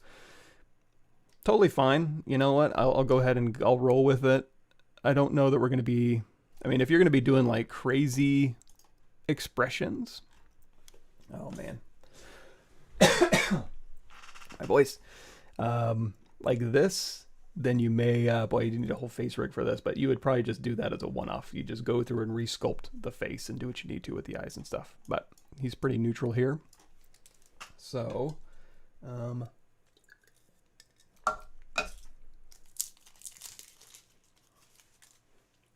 just a second. So let me think out loud. Yeah, we'll go ahead and carve these in. One thing we do need to do though, well, we can do a Boolean and it'll keep our dynamic subdivisions with us, but if we're going to actually use our Dynamesh for this, what we need to do is go to our eyeballs here, and we need to do a dynamic apply so that it's real geometry. And then now when I merge these down, I'll get this result when I Dynamesh. And in fact, what I could do if I want to deformation inflate a little bit on the eyeball mesh, so that these are live Booleans, so you can make any changes you want to, but I'm just going to inflate them just a tiny bit so the eyeballs will have a place to sit inside of there. And then now I'm going to take this one, we'll turn off live Boolean, and if I turn on polyframe, you're going to see when I merge these down, because that was set to subtractive, that other subtool, that'll be a subtractive mesh, control drag. Now I'll go ahead and cut that out, and now we can just go through here and just do a real soft, smooth here. Good enough. Now let's see how awkward that is with his face. Is it going to detract from any rendering stuff we want to do? Can we still go through here and like, can we inflate this a little bit and maybe move it back? Because I don't want it to bring attention to itself. Is not the intent of carving the eyeballs out. I just want to make it look a little bit more manufactured and less magic, CG magic, which is, yeah, just shove it in. You know, that doesn't really work in the real world, so it can kind of break the illusion. I'm not in love with it, but I guess I can live with it. Let's move this back just a bit. Let's go into solo mode. I'm gonna move this back just a bit. Redynamesh. Nah, whatever. So, we have a head. Now, let's also go through here. I guess I didn't do a great job on undulating the surface. So you can just go back through here and again, put in any sponge lumps that makes sense for you. And these are all very regular too. So if you want to go through here with like your clay brush or your clay buildup brush or whatever. And in fact, he does have indications of, if you go in here with our standard brush, we'll turn off X symmetry. You can actually sculpt through an object and it'll take that data with it. But in our case, we want to be a little bit more controlled about this. So we're going to say BPA to our paintbrush. Again, X symmetry is turned off. And we're just going to transfer this color. Again, go to sample spotlight projection so you can paint. So now if I paint his head on here, and we go to the side view and we paint this head on here, and then we go to the back view and we paint this on here, and even got even a little bit on the top. Let's go ahead and paint that on there. Why not? So that'll help us break up this just a little bit. So for the side, I'm actually going to turn X symmetry back on. If you want these to all be very uniform, which you can do instead of going through here with like your clay brush with RGB turned off and going RGB clay brush. Come on, clay brush RGB turned off and like just doing this. What you could do is you can go through here. You could actually do a mask mask by focal shift back to 0 here. What could you do? You could do a mask by Polypaint and select those, but I'm just going to manually go through here. I don't feel like dealing with things. So now we've got both sides the same, and then I'm going to turn off X symmetry because these are a little more unique. So we'll go ahead and just mask where these things should be. And then on the back here, we can mask where these things should be.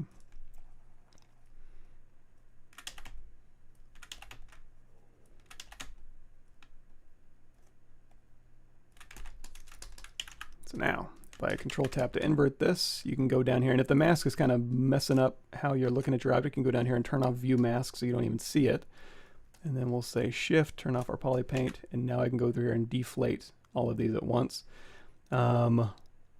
And at least make them uniform. Another thing we can do, now that I think about this, let's do this. I'm going to go back into masking, and we're going to say view mask, and I'm going to say red, color fill, control tap to invert, white, color fill. I'm going to use this information. Let's go back and do one more red. There we go. I'm going to use this information to pull back my mask, because what I want to do before I start this endeavor is ZRemesh this to get nice geometry. So if we go through here, you're going to see we have polygroups on these sides, and that might be useful to keep around. So let's do it. Let's keep them around. I'm going to go in here so you can see a little bit better. So when I'm ZRemeshing, I want to make sure these lines are really smooth in between our polygroups. So you can hold down Shift and go down here to Smooth Brush Modifiers and change this to 6, and that will actually allow you to go through here and smooth polygroup border transitions manually. I did that a little bit faster. Let's turn this back down. And that's actually, if you hit the comma key, brush, smooth brushes in here, there's all sorts of cool different smooth brushes. They're all based on settings we found in there. So if we go in here to masking, mask our polygroups border. Actually, hold on. We don't need the cheeks, and the head should be one polygroup. Control W. There we go. So now, mask by our group's border. Control tap to invert that, and then deformation, polish by features. Let's do an open circle, and then just click and drag, and that'll smooth those lines out for us. So now, if we have X symmetry turned on, we can go in here to ZRemesh, depth size down to maybe not 0, but lower. Keep groups, smooth groups down to 0 because we already smoothed them. And ZRemesh. Oh, wait. Yeah, X symmetry is turned on because it is symmetrical. The eventual sculpt won't be symmetrical, but the part we're doing now, which is ZRemeshing this geometry, is symmetrical. So this will give us a little bit more even geometry based on our polygroups, which is fine. Let's go a little lower. So half ZRemesher polygroups on. Half.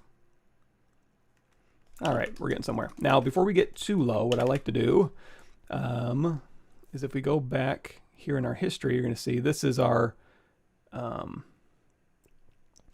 in history that has all our details on it, all our Polypaint we may want to transfer.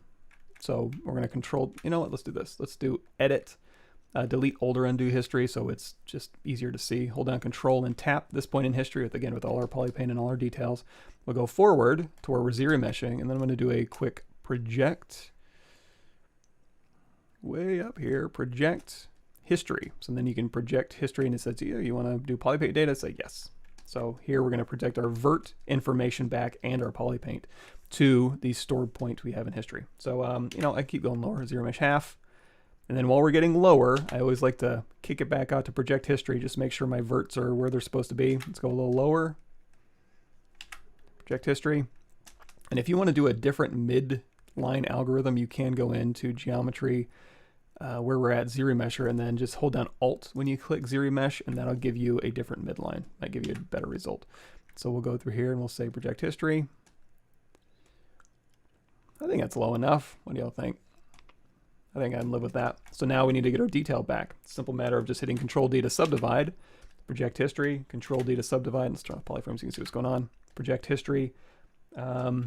If it starts getting away from you a little bit, you can go in here and start making corrections where like this piece of geometry needs to be pulled out a little bit down that midline here.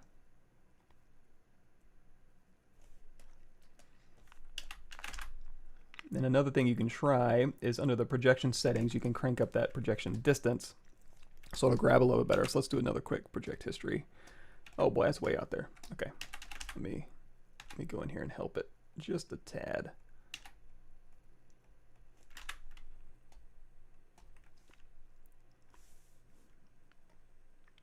Oh, that's why it sucks. Our original mesh, when we went through and we smoothed, tore up my mesh pretty good.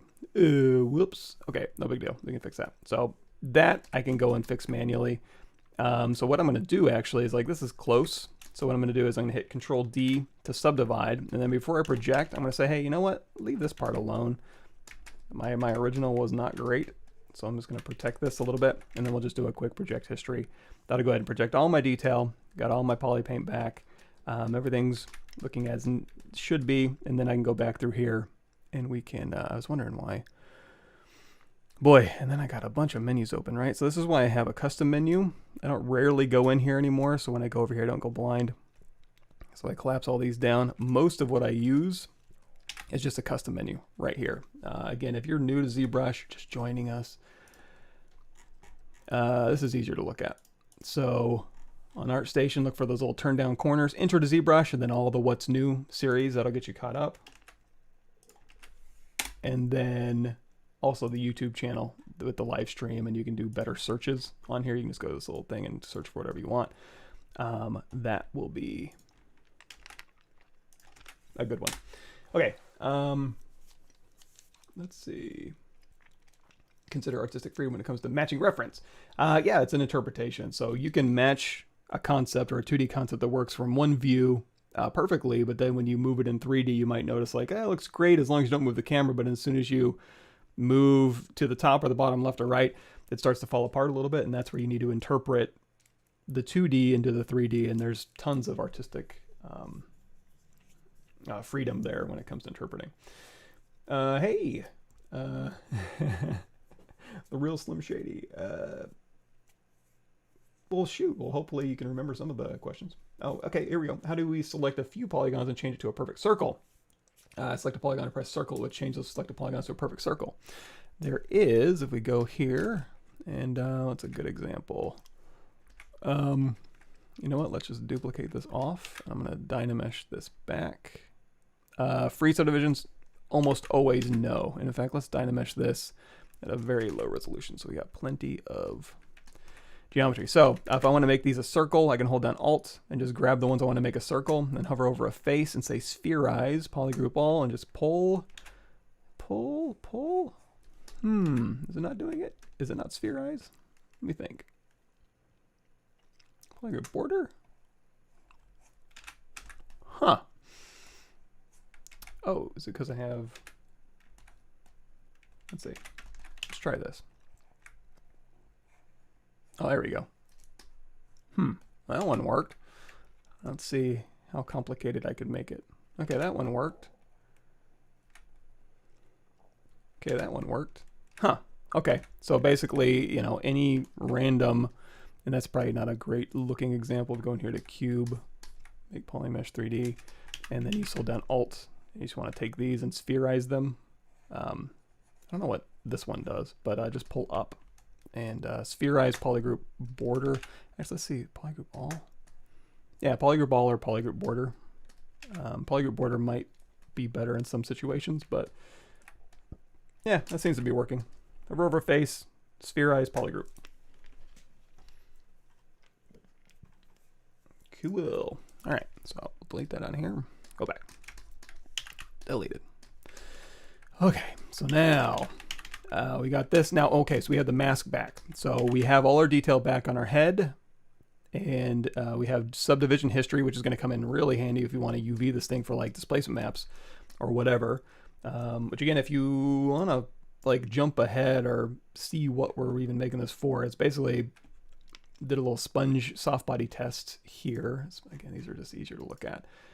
So just going through here, and doing a little soft body test in Cinema 4D and little foam volume builder renders of foam and stuff. That's totally cool.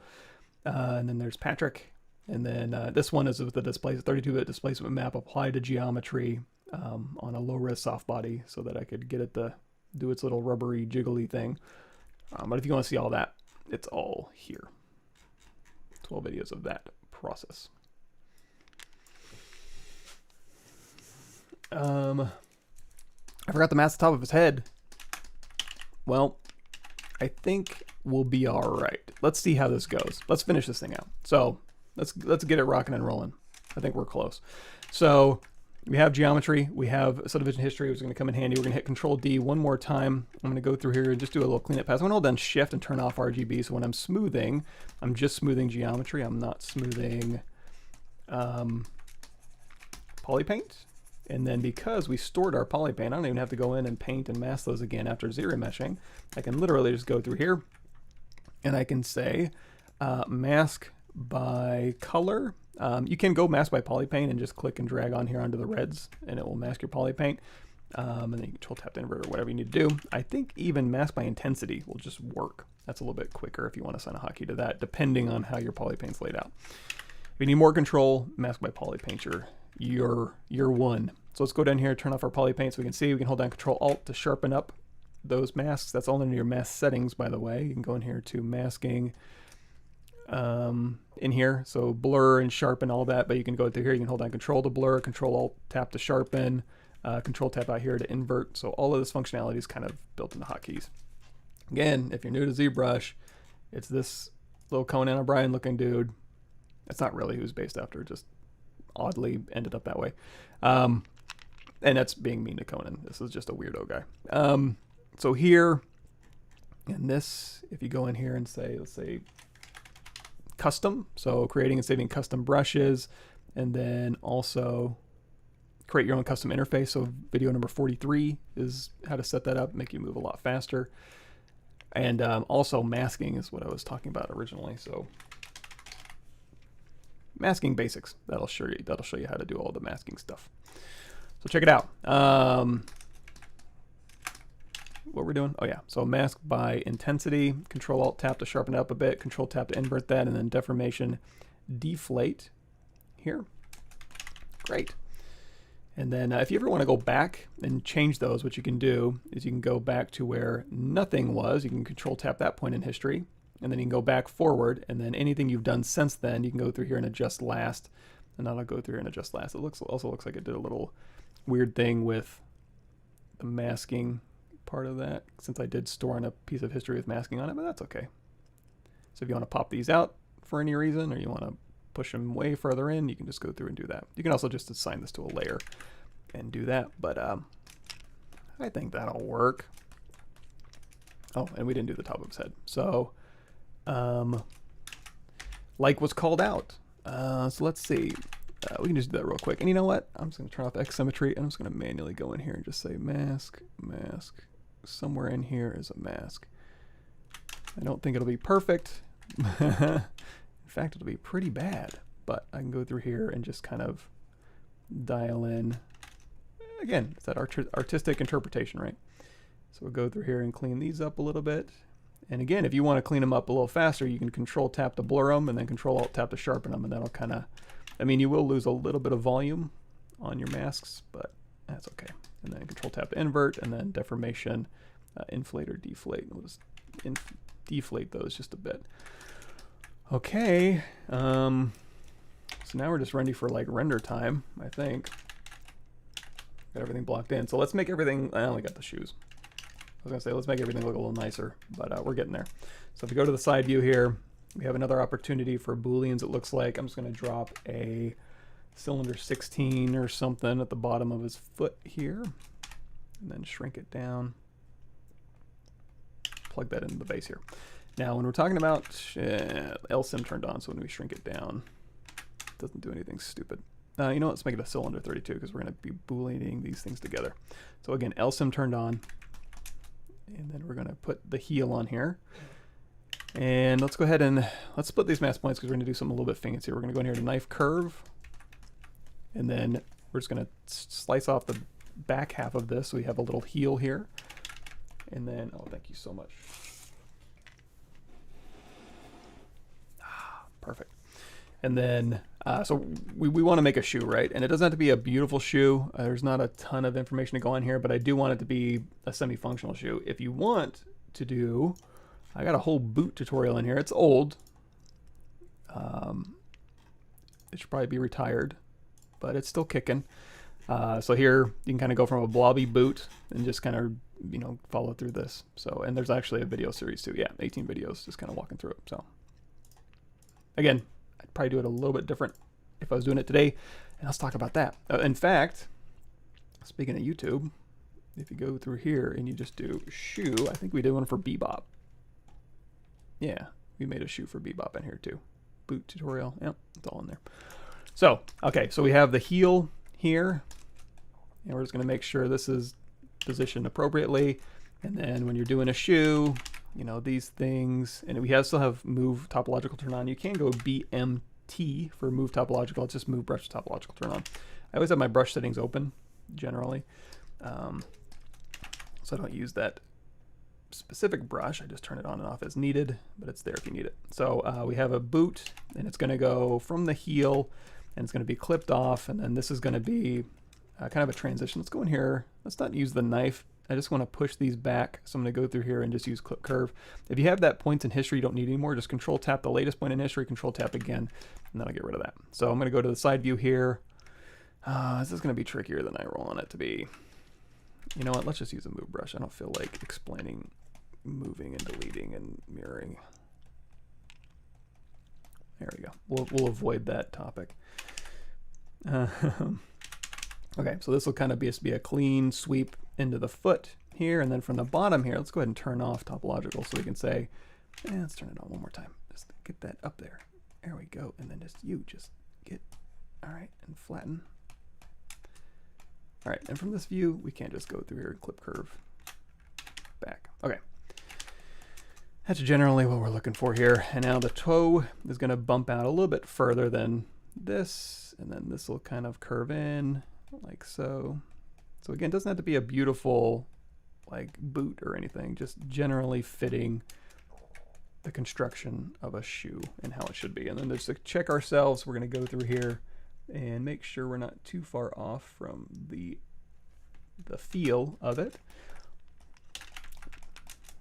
And let's go in here to move multiple, control shift drag over the shoe parts. And we're just gonna scoot these in just a tiny bit. And man, these legs are just out of control thick. So again, we can go through here. I'm gonna do our group by normals max angle up. So we just grab the caps, geometry modify topology mirror and weld.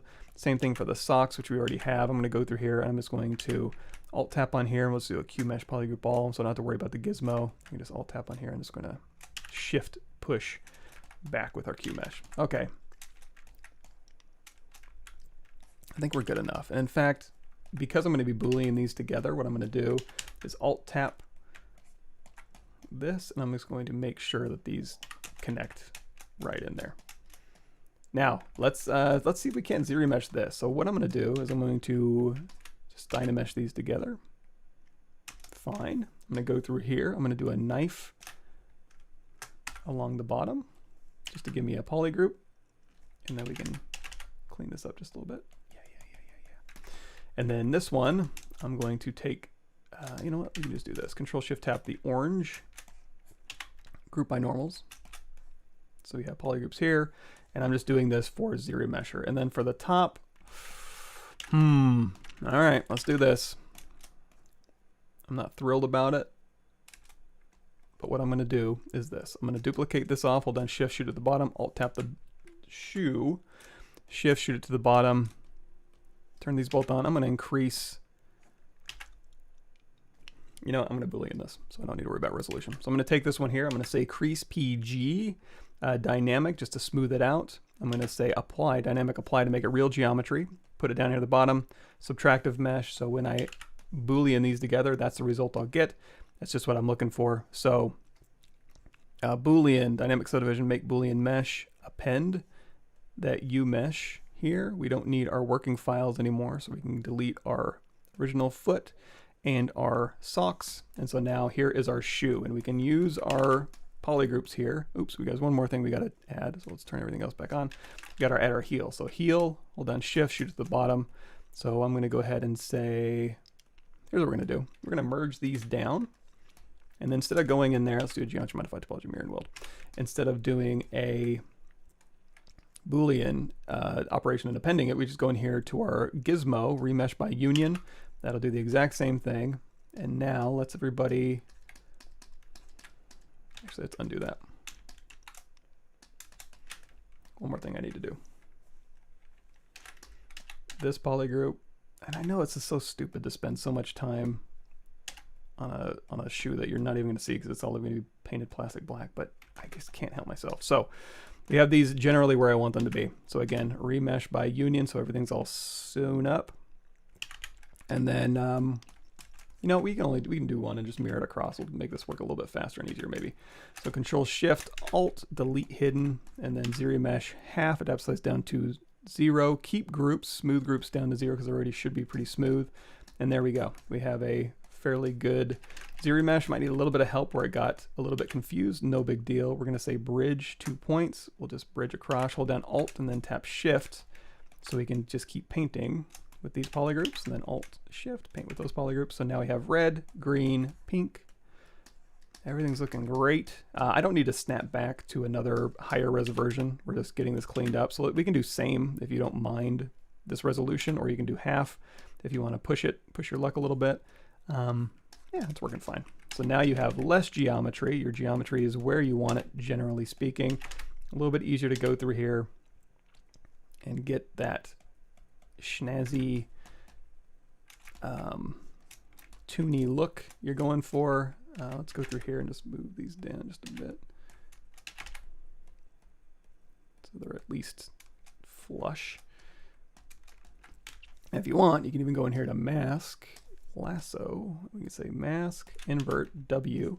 We can Z-scale or use the clip brush to kind of pull this geometry flat if you wanted to. And then we can just kind of, again, spend as much or as little time, even go in here to H-polish on low-res geo and just kind of clean this up. So H-polish, H-polish, H-polish.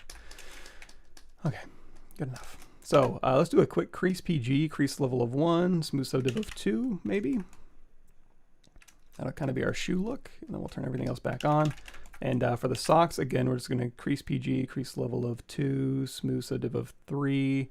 Now these ones may not work that well because we don't have enough geometry to support where we're creasing. So let's go ahead and say insert single edge loop. I'm just going to put one here and here. You could even make it so it doesn't scallop. You can do an inset, polygroup all legacy, and just pull this in just a bit. Just tap here. So now when you hit D for dynamic, it'll maintain those edges a little bit better. And then same thing here. Let's go ahead and, if we hit D and then crease, since we're not going to really see the tops of the bottoms, I can just keep that as is. The shoes, I should have inflated this sock hole that I made before I ZRemesh, but that's okay. We can just go through here and just give it a little place to live. There we go. We got socks, we got legs, we got pants. Again, just crease PG, dynamic. You know, let's do a crease tolerance, a little slightly high tolerance, crease level of 3 on this one. Smooth subdiv of 4, that'll work. And then for these ones, what we can do is we can go through here, instead of doing, and this is all underneath your geometry dynamic, by the way. So we can turn on dynamic and it'll smooth, and you can crease PG and it'll crease your polygroups, and you can like crease level of 3, smooth subdiv of 4. You can also, and this might work fine, let's do smooth subdiv of 1, crease level of 50, let's do to uncrease all. So now I'm going to do Q grid. So I'm going to crank my Q grid up and then change my coverage, and that'll kind of knock back those edges, and you can change it from bevel to chamfer to get a smoother or a rounder corner. So we can just kind of dial that in as needed. Yeah, same thing for this one. Let's say dynamic smooth subdiv of 1, Q grid up, coverage down. That'll be fine. Same thing for these. Dynamic 1, Q grid up, coverage down. Same thing for the collars, I think. And if this doesn't work, you can always go back to just putting in control loops, but when in Rome. I don't know what that means. Okay, so now for the tie, I think we're going to do just regular sub D. So we'll do ahead and do a crease PG, dynamic crease level of 2, smooth subdiv of 3. And you know what? Let's just run a crease tolerant there. There we go. So now I'm going to go through here and we'll give a little bit more bend to this. We'll just pop this out just a bit. Again, we're not dealing with a ton of geometry here, so you can go through here, insert single edge loop down the middle, and that'll just give us a little more push and wiggle for our purposes, just to kind of get these things to kind of sit together. And let's go through here and just pull this up just a bit. And then for the cool thing about Dynamic Subdivision 2 is that these are the same polygroup. Let's see, UMesh, Polygroup all, hold down Shift. Hell yeah, they are. So, I want to change the thinness. We can hold down just start Q-meshing, then hold down Shift, and you can get that a little bit more thin. And then the tie, we'll make this more realistic. We'll actually scale this tie in so it's still connected, but out in front of this. How do we want to do this? Let's go through here. We'll say Insert Multiple Edge Loops, keep Polygroup. We'll just kind of give ourselves some more divisions here. We'll put one down the middle. I said one down the middle. Again, we'll do a crease PG, crease level of 2, smooth subdiv of 3, and we'll run a crease tolerance to keep those corners creased. And this will also give us a little bit of leeway with that new geometry to kind of go through here and kind of pull this out and maybe kind of play around with this a little bit more. Okay. Shoe needs to go on the other side. Mirror and weld across the X with LSim turned off. This should be fine, right? Let's crease BG, crease level of 2, smooth subdiv of 3. All right, I think Spongebob is done. Hold on. Let me look here. Oh, you did forget his rings here. Shift Z, line here, let's do Shift D. I'm going to duplicate off. We're going to make this, I'm not going to paint this in, I'm going to have this be separate geometry. So, you know what, I think I'm done with these cameras. I don't need to match them anymore, we're good. So what I'm going to do is I'm going to zoom in a little bit. Oops. There we go. Zoom in on his legs here. And then we'll put this here. So now on this duplicate that I have, I can go through here and I can say slide edge loop complete. And we can put one right in the middle there, and then we'll say insert single edge loop, one right where that should be, and then we'll go through here and say bevel edge loop complete, and we'll put in that thickness, just tap to make it the same. And then now if we go out of here, we can say, here's a trick, hold down Control Shift, select lasso, you can select edge rings, geometry modify topology, delete hidden, Q-mesh, all polygons, and we'll just give this a little bit of thickness here. And then again, crease PG, dynamic, crease level 2, smooth subdiv of 3, and now we've got sock rings. I'm gonna thicken up these teeth just a tiny bit. Alt tap the teeth, there we go. And again, we do have polygroups back here. We can use that. So again, Q-mesh, polygroup all, just hold down Shift as you pull out, and you can kind of just go along there. And then any face stuff you want to clean up, you can go through there and just continue sculpting on that face. And you know what, let's soften these transitions out on, let's hold down Shift to smooth. Let's hold down Shift and then let go of Shift, and that'll maintain our volumes a little bit better. That's the Alt-Shift method. That'll kind of push your geometry across the volumes. It won't like destroy your volume, so it just works a little bit nicer in some situations where you don't want to lose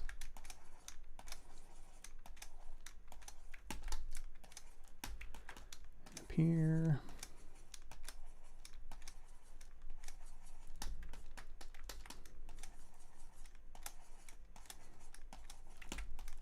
All right.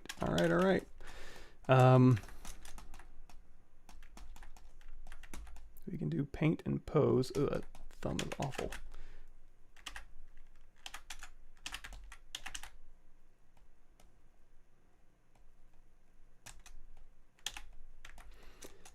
Okay, so let's just do this real quick. I'm gonna hit, what's an easy way to do this? Okay, easy way to do this. Let's go in here to Plane 3D. Let's do a quick save. Make Polymesh 3D, hit Control D until you're up to about 1,000,000, I guess. Shift Z, bring back our spotlight, and we'll scale this down. And I'm gonna use this, oops.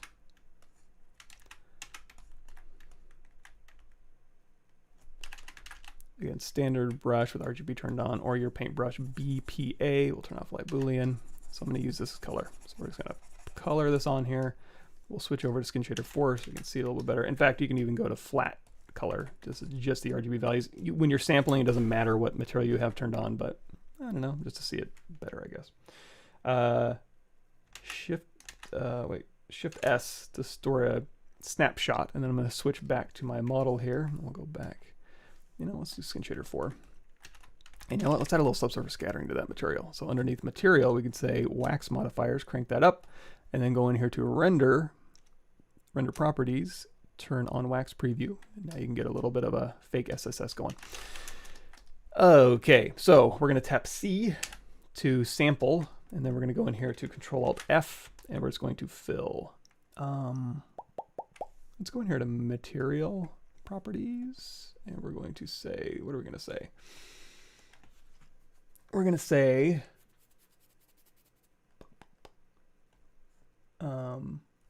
over here in a diffuse, I'm going to crank that up just to, ooh boy, just 1 to 1. Let's get a little more oomph out of our color there. And then let's try this. So I have a bunch of embedded areas here, which in my history, oops, I'll tap this one. Oh, there we go. That's what I was looking for. We can, okay, now I'm starting to see diffuse why they did that 0.75. Okay. So Control-Alt-F is my color fill object button. So as long as I have RGB turned on, I can go ahead and fill this 100%. I was going through here and seeing, do I have, oh, I do. So back before we did anything, I'm going to Control tap that point in history. And then I want to say mask by change points. No. What am I thinking?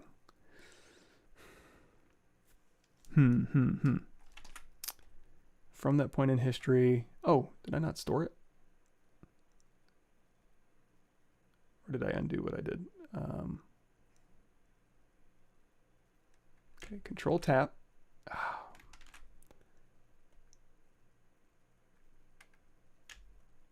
Okay, Control tap that point in history.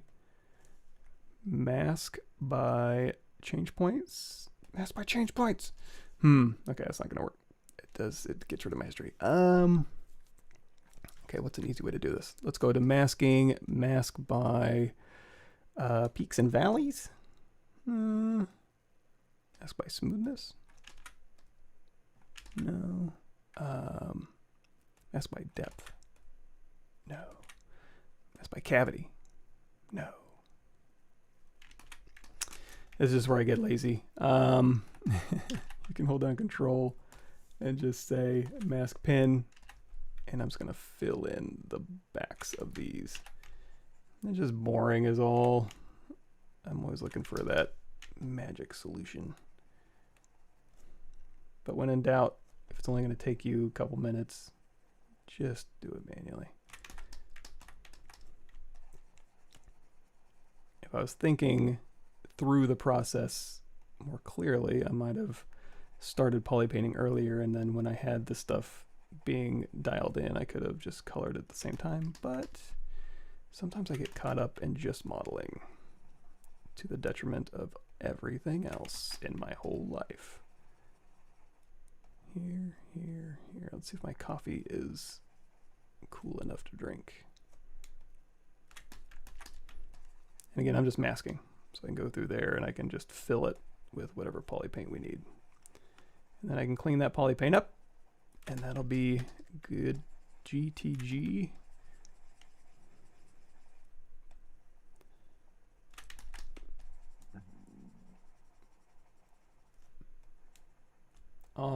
right. There we go. Control tap to invert, and I don't like to see my mask when I'm trying to do color stuff. So we're gonna turn off view mask. I'm gonna hit C over this image to capture it, and then Control Alt F to fill. Yeah, that'll work. Okay, C, Alt tap, Control Alt F, C, Alt tap, Control Alt F. I mean, that's just black, but I'll go ahead and just sample it just because. Oh, you know, one thing we forgot is to have the nose in there. Should I integrate that? We can. It won't be that hard. So let's say we messed up. Hard to believe, I know, but it happens. So I'm gonna hold down Shift to turn these on. And then what we can do is, again, we can have these points stored in history. So let's go ahead and say, let's just do this. Let's just merge this down. And we'll go in here and we'll say W. And we will, yeah, we want to keep all our polygroups, right? I think so. Those are decent polygroups. So we're going to go through here, hit W, and we're going to say remesh by union. There we go. And then we have decent breakup. So we have X symmetry. Ooh, X symmetry won't be able to be turned on. Boy, this is order of operations real important, everybody. You know what? I am going to use X symmetry when I ZRemesh, and then we'll just project without symmetry on. Okay, so this is the point in history we want to come back to, right? So Control tap this point in history with all our details on it, and then we're going to say ZRemesh. We want to do half. That's way too low. So target polygon count of, I don't know, 8 or so. Adaptive size, not all the way down, but downish. Keep groups, smooth groups down to 0. They should be pretty smooth. And then we'll just hit ZRemesher. Again, our model isn't symmetrical, but our volumes are generally symmetrical. Our details aren't. So when we project back our history, we'll get our details back, but we'll still have a symmetrical base mesh, which is useful. There we go. So, okay, doing good, doing good. That's fine. We'll do our trusty project history just to get our volumes back, and then ZRemesh half and see how far we can push this before it starts to break. Looks like there.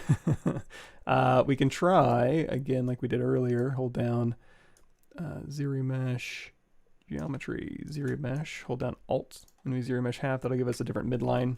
Let's do Shift D to turn off. Yeah, and then project history. Yeah, okay, we're back basically where we started. So I'm going to do, yeah, project history. That gets our details back, and our details aren't symmetrical, and that's fine. Control D to subdivide. You know what? For this one, I'm going to turn off geometry. This SMT, I'm going to turn that off temporarily. I'm going to hit divide just so none of the points really move that much, especially down here in these really pointy areas, and then project history. Maybe one more time, Control D, project history, and then we'll go back and turn on our smooth modifier, Control D, project history. So we have a symmetrical base mesh, we have asymmetrical details. We can go back in here and fix this stuff. So we'll go in here to BHR, history recall brush. If you need more information on that, it's on my YouTube channel. And then we can go through here and we can use history recall to go through. Let's do Z-add or just Z-add is fine. We can use this to go back down to or up to points in history. So if we ever have a little bit of a divot in here, instead of trying to fix our projection settings, we can just manually go through here. And then let's do this. Let's do mRGB with our standard brush on. We'll hit C to sample, and then we'll just paint. Actually, we just want to do RGB. Paint and paint. A little bit of cleanup. Okay, and then that nose, we'll turn on X symmetry, is a little faceted. Before I Boolean these together, I should have done a dynamic apply. Y'all know that by now. But like I said, y'all make mistakes. Okay, well done. Shift, bring everything else back. And if you did, let's do. Oh, we're still filling in this body, right? Alt tap C, Control Alt F, and you can also sample from pre-existing stuff too. C.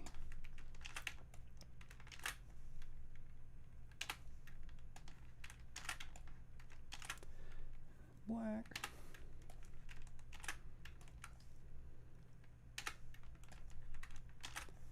white for the socks, then blue.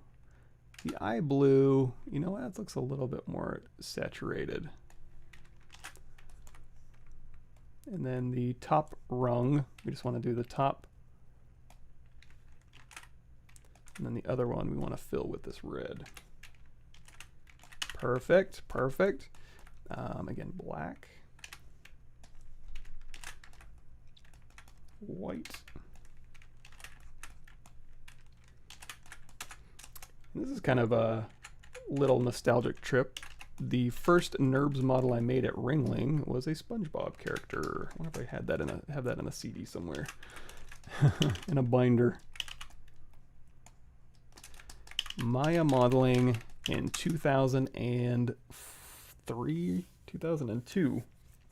I did a NURBS model of SpongeBob. All right, and then just like little corrections here, like if we want to go through here and move multiple, and just kind of knock back. Let's go to Unmesh Mesh Center here. We can kind of, oops, control. You just kind of pull this body back a little bit so his head is overlapping just a tad, and then you can alt tap the head here. And again, if you want to move just the plane points around, just go through here. Let's kind of move this stuff around here. And then we'll go all high. And let me tell you the importance. Well, hold on. Where are we at? All high. Of subdivision history and why it's so useful. And the arms, okay, the legs, we might need a little more here. So let's go through here. And I'm just going to do a quick insert, multiple edge loops, keep polygroup. We'll do an uncrease all, and then a crease BG. Dynamic. There we go. That's if we wanted to pose it out later. So the cool thing about subdivision history is that control and declare a canvas. Quick save. We can go in here to Z plugin. So if I wanted to bake this off with a displacement map or just a texture map or normal map or whatever, we can go down here to Z plugin, UV master. We have it is symmetrical generally. We do have polygroups that we can use for our UVs. So let's go in here and say work on clone. That'll drop it down to its lowest subdivision level. And here you can actually change the polygroups if you want to. So the nose we want on a separate one, the eyeballs we want. Let's say like this stuff. And if you don't want that points in history anymore, just again, control tab again. Let's say all of these, let's say control W, and then this one. Maybe not all of those. Let's say I want, this is where it gets a little bit meh, because if I wanted to like cut a line in here, and most UV things I would do that. ZBrush is a little bit tougher, but what I can do, hit Control W. So this is all one contiguous polygroup, and then for the back, I can just say, yeah, make this all one contiguous polygroup through here. So that'll determine our seams. So we go through here and we'll say, okay, symmetry polygroups, unwrap, flatten if you want to look at it, and then you can go through here, and this is just polygons at this point, so you can go through and turn off X symmetry, go through and move stuff, rotate stuff, however you want to treat these polygons. But you do have UVs now, so then if we unflatten here, we can say copy our UVs, go back to our real model here, we can say paste UVs, and then if we go down here, for example, to Polypaint, texture map. Here's your UV map that's going to determine how big it is. So here's 2048, you can do 4096 or whatever. Under texture map, you can say create new from Polypaint, and that'll just transfer your Polypaint to a texture map. Also underneath Z plugin, there is multi-map exporter. So in this series here, this is where I go over. Here is our, oops, how are we doing on time? Oh, we're right on time. SpongeBob down here and here in this video, applying displacement map, exporting displacement maps in ZBrush. So this is where I talk a little bit about going through here and having our low res and then exporting a displacement map out of ZBrush to our UVs that we just did, all that stuff with the multi-map exporter, and then applying that in here. So we just drop it. Actually, this is just scene setup, isn't it? Yeah, scene setup. And then here, yeah, here's applying our displacement map so that we can do the soft body deformer on a low-res piece of geo and still have it work appropriately. So if you want to check that out, by all means. And again, that is, we don't need the shoe query. Here's all those playlists. They come in handy. And then also ArtStation. There's a lot of handy stuff in there. Just copy. Come on, man. Copy. There we go. And paste. If you're so inclined. In ZBrush, we can go through here, and again, we can pose this guy out, and it is super useful to have symmetry for this. Is there a...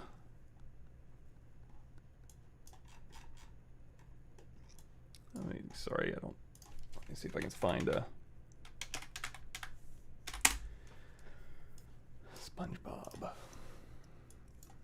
I don't feel like sculpting his whole mouth over again, so I'm going to look for something where he's... Oh yeah, we're going to do Patrick Stark too. I guess I could do that real quick. I might have to take a break.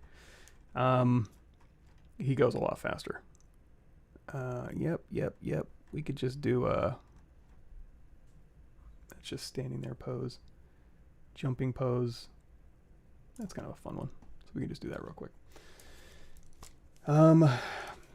Yeah, I hopped into Cinema 4D. There's some really, I'm not using it for motion graphics, but they have some really nice, like when I'm trying to do, you know, certain things in, you know, Blender or Maya, it's always like, oh, you want to do this cool thing? Well, you got to go grab this plugin, and then it'll kind of maybe work with Maya or Blender, or it kind of won't, and it'll just kind of be its own thing. In Cinema 4D, like listen, I used Cinema 4D for like 2 weeks, and I was doing stuff. I mean, here's the thing is I don't know the basics, so I know just enough to be dangerous. There's a lot of things I don't know for sure. Like I'm not a model in Cinema 4D at all, but I just use ZBrush and then go Z it over. But you know, the step-by-step, like how it's organized and how the deformers work and where the volume stuff is and where everything exists in Cinema 4D, and it just kind of works together, and all the systems work as a Cinema 4D system. So it's not like other programs where it's like, oh, we got particle physics, but it's actually a plugin that we bought from this people, and you can put it in here and it's kind of its own thing, and it may or may not really work, or maybe layers will or won't work with it, or there's all sorts of like weird caveats to their systems. Whereas in Cinema 4D, I was astounded that it was like, oh, I can do clouds this way, I can do foam this way, I can do deformers this way, and depending on how it's layered in the stack and depending on where these things are, it all works together, and you can start putting together like, oh, if I do this with this and this and this, that gives me a solution for this. And I don't know a lot of stuff, so I don't do really good solutions. But as a system, as a whole, it was really easy. It was super easy and nice to work in. I was pleasantly surprised. Is nurse modeling still a thing? That's a good question. Back in the day, if like there was an animated GIF of Bay Ray modeling an ear, and then there was a PDF of a NURBS modeling head tutorial. This is back in 2001. Those were my internet guides back in the day. Oh, it looks like I missed a bunch of stuff. I'm sorry. Shout out again if I need to do something. No problem, John Yu.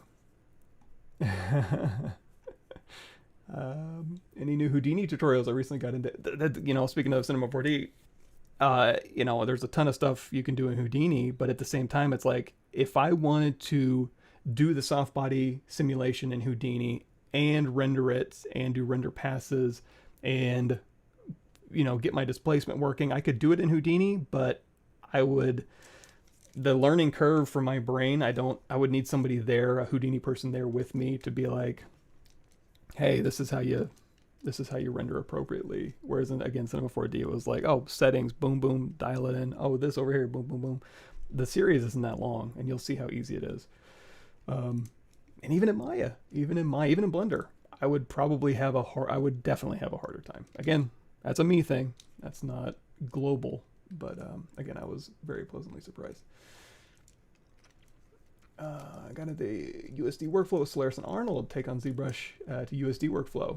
Yeah, maybe my brain isn't big enough for Houdini right now. I'd have to really dig in deep. I did slightly ZRemesh the holes, but when using ZRemesher guides, can I leave the guides halfway, or do they need to be closed? You can leave them halfway, I believe. You can just kind of just do a rough guide. Generally speaking, I almost always exclusively do polygroups to determine where my ZRemesher's lines are going to end up. I rarely use guides, but that's just me. Yeah, SMT off, because yeah, it'll warp. Cool, cool. Non-uniform rational B-splines. I don't know why I still remember that. Something you learn in the late 90s, and it sticks with you. Working on a 3D artist. I really want to grow, yet at the same time I feel like I totally fed up of learning more. Learning more is the fun part. And that just has growth built in, but at the same time you need to have some heads down time so you can actually create cool stuff. Because if you're just all technique like me, you know, you'll have a garbage portfolio like this of just tech demos essentially.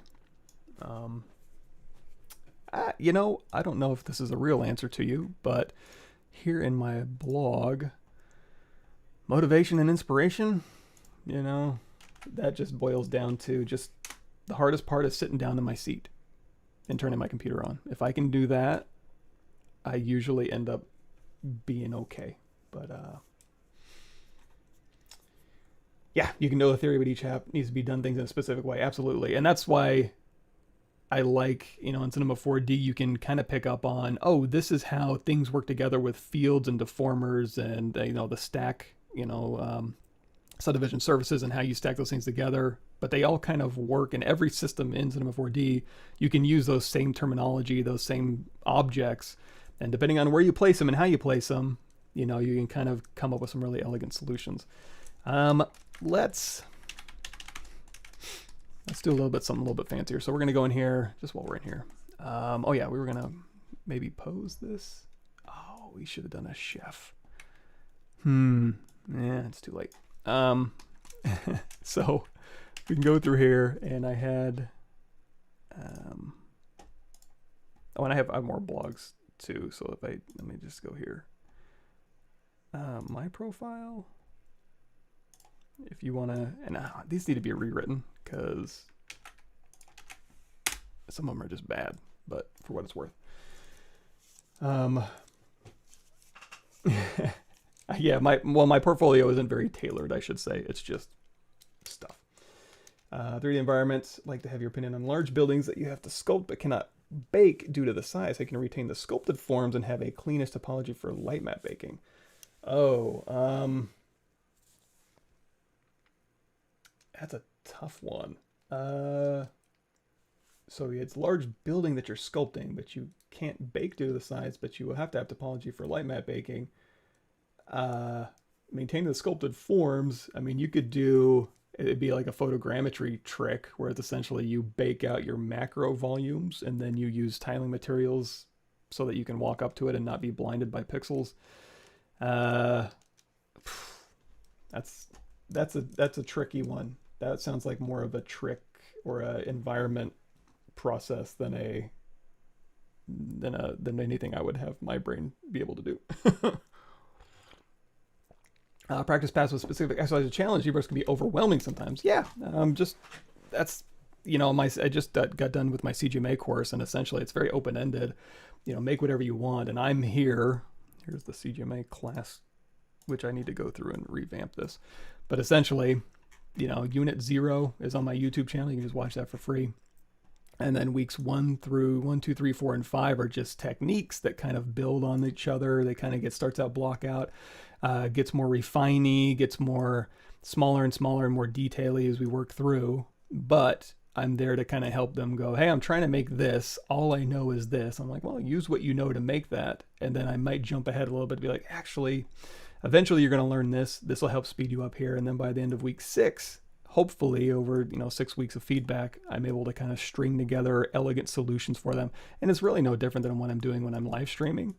It's just think volumes first, get those dialed in, try and think through the steps. And if you mess up, it's not a huge deal. Like if you forget the nose on the face, you can always project your details back. It's not the end of the world. And just come up with elegant solutions to kind of end up at something worthwhile without going down too many day-long rabbit holes. 3D jokes. Oh, I'll let you do that. I can't think of any. My coffee just got here. I haven't kicked in. Yeah, every project, exactly. And the more you make, the funner it gets. It's just fun.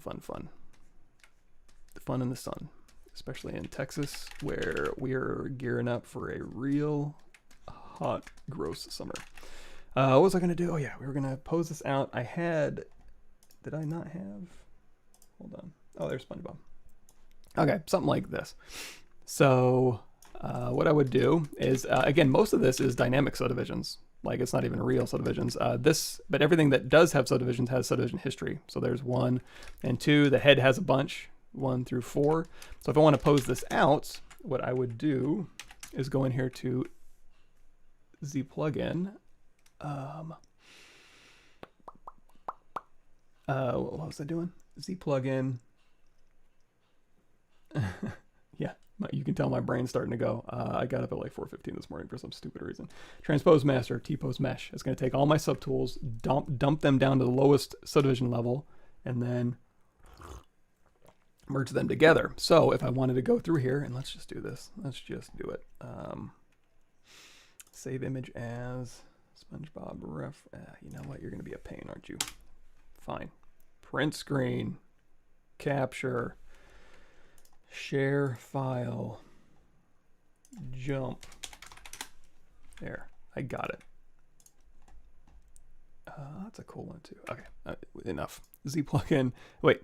Texture. Import. We'll grab our jump reference, which is this one. Add it to our spotlight. We don't need our original anymore. We can just kill that. Here's our jump. Looks like it got rotated a little bit. So we'll scale this up here. And then again, if the pure blacks are turning transparent, just go in here to intensity and drag that to the right just a tad to make your pure blacks very dark gray. So now we can go through here and we can make this guy jump.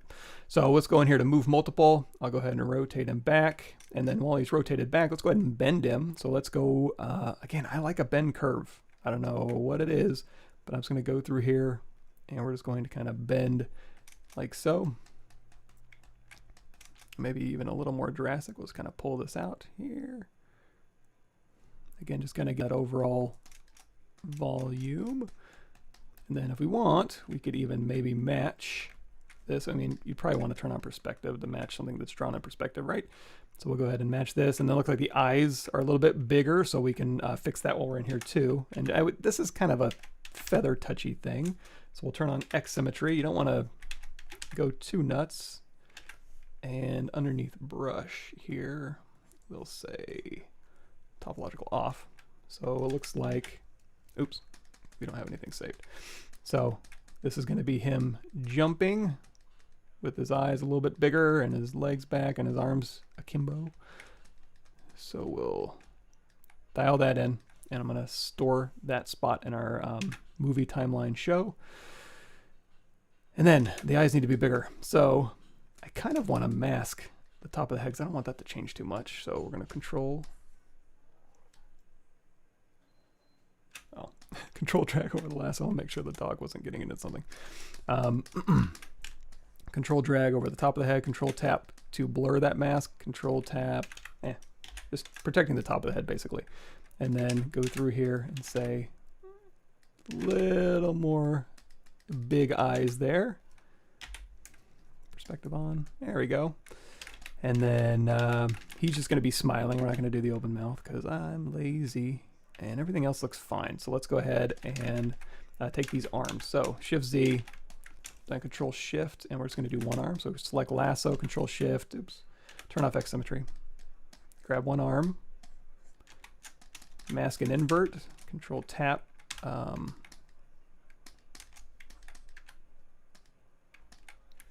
Okay. Unmask. Where's my gizmo at?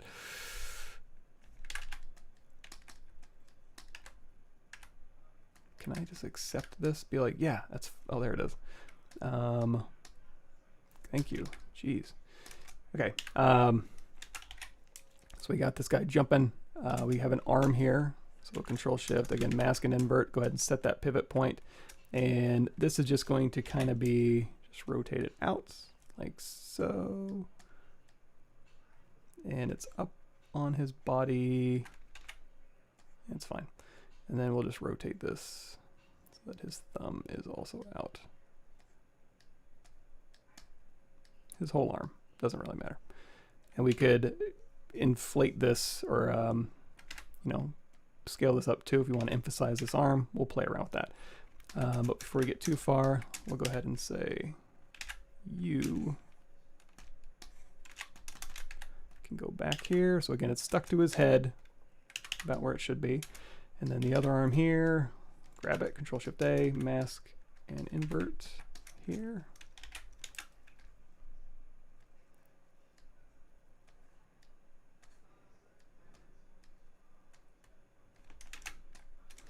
Yeah, I think we're gonna have to make these arms a little bit bigger to really emphasize,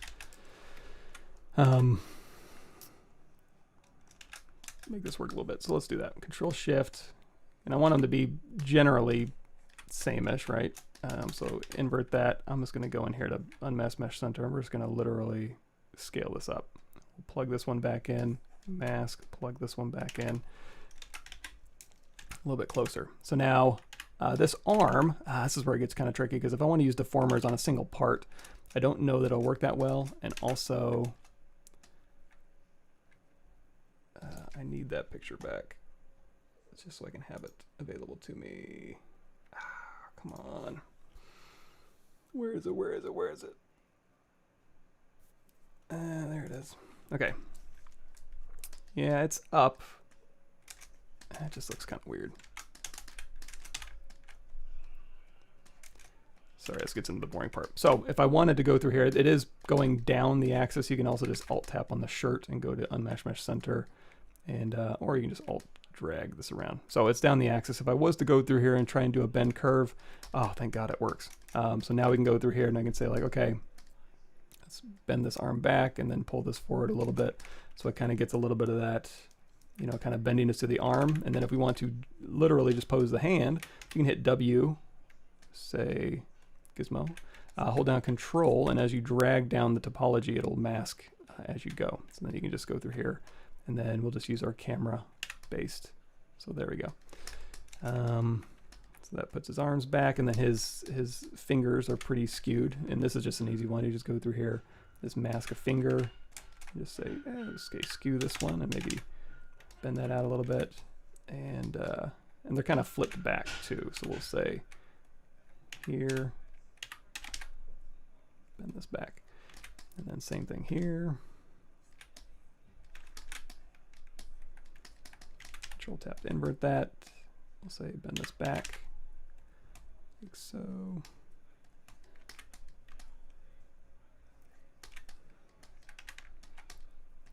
Rotate, bend.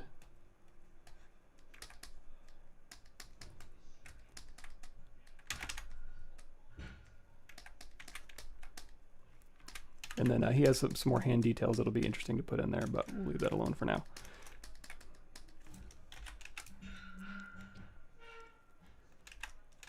And then on this side, yeah, kind of the same thing. So again, W, Control drag down the hand, it's masking everything else out. So now we can go through here, and we'll just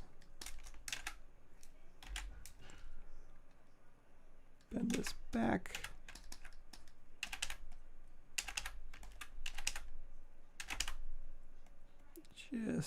Just ease it back in. There's quite a bit of geometry here. I'm not thrilled about that, but yeah, we're okay. And then Control drag over this, Control tap to invert that, and we'll just space these out just a bit. And again, they kind of flip back like so.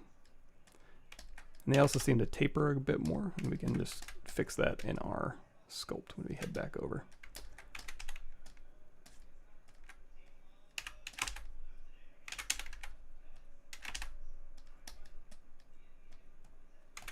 And one more.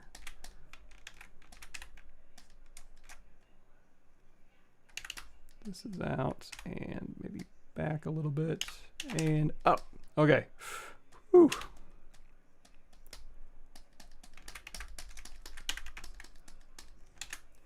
Aw, cute. And then, yeah, these legs are gonna have to be long too. He doesn't have enough room for knees in here. So let's take these. Let's turn on perspective, Control Shift A.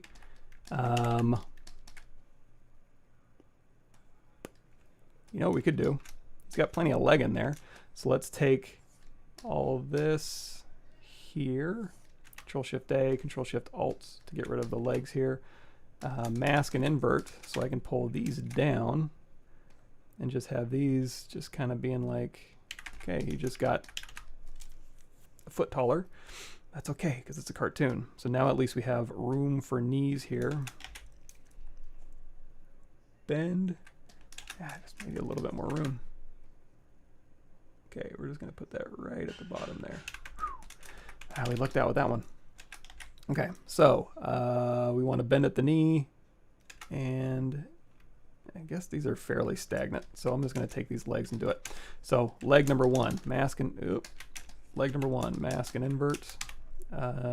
This is kind of coming out at a pretty severe angle, and then down at the knee part, which is about yay, it would be, go ahead and put our joint in there, and then this gets bent around here, and then this shoe is kind of flatter and squashed in, but good enough.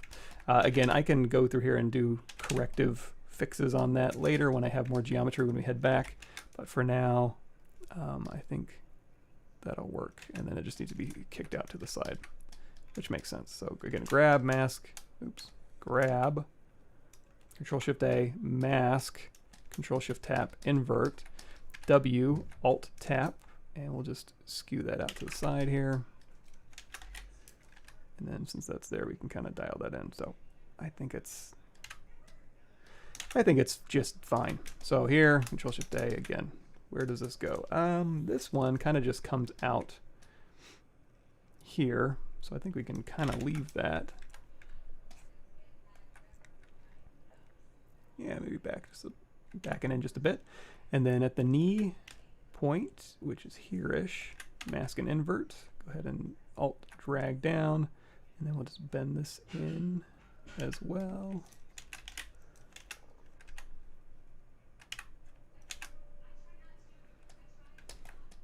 And it looks like this would probably be more like this or something. Oh man, my voice, I gotta keep it for just a little bit longer. This coffee's making it dry too. Okay, let me get through this real quick and I'll head back to the questions, because this is boring and it always makes me sweaty when I'm doing boring stuff. And not that all of it isn't boring. I'm not here to say everything I don't do isn't boring as hell, but some of the stuff is a little bit more instructionally forward than just me tooling around with proportions.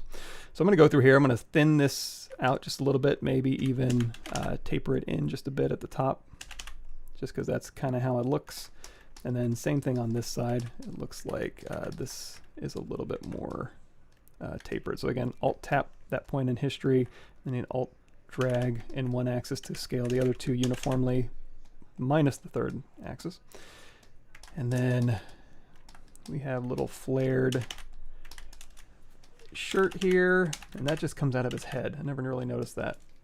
Like literally his shirt sleeves tuck into his head. Imagine that.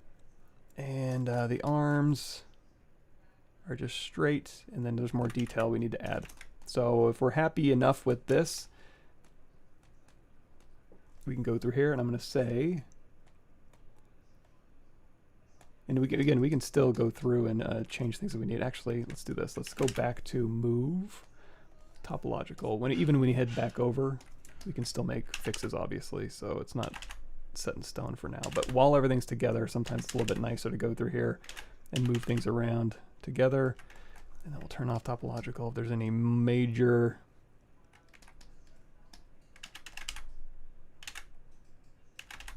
give this a little bit more bend, give this a little bit more bend.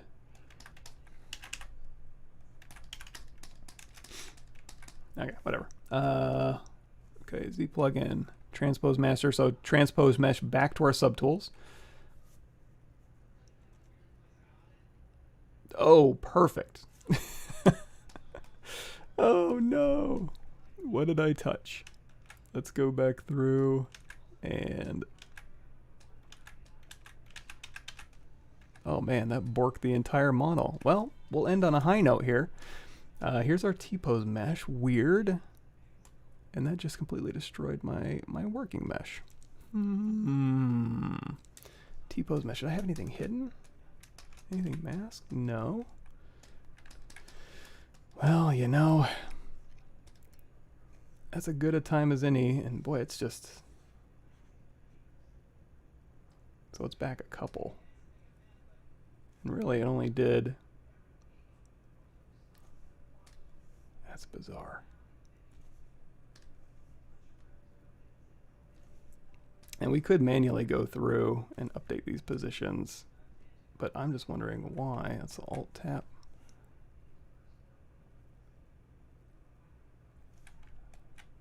Why it just did not... Yeah, okay. Looks like the hand positions were really funky.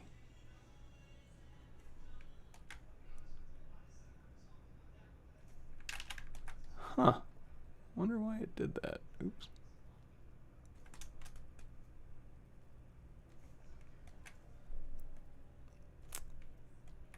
Now I'm starting to wonder if it was...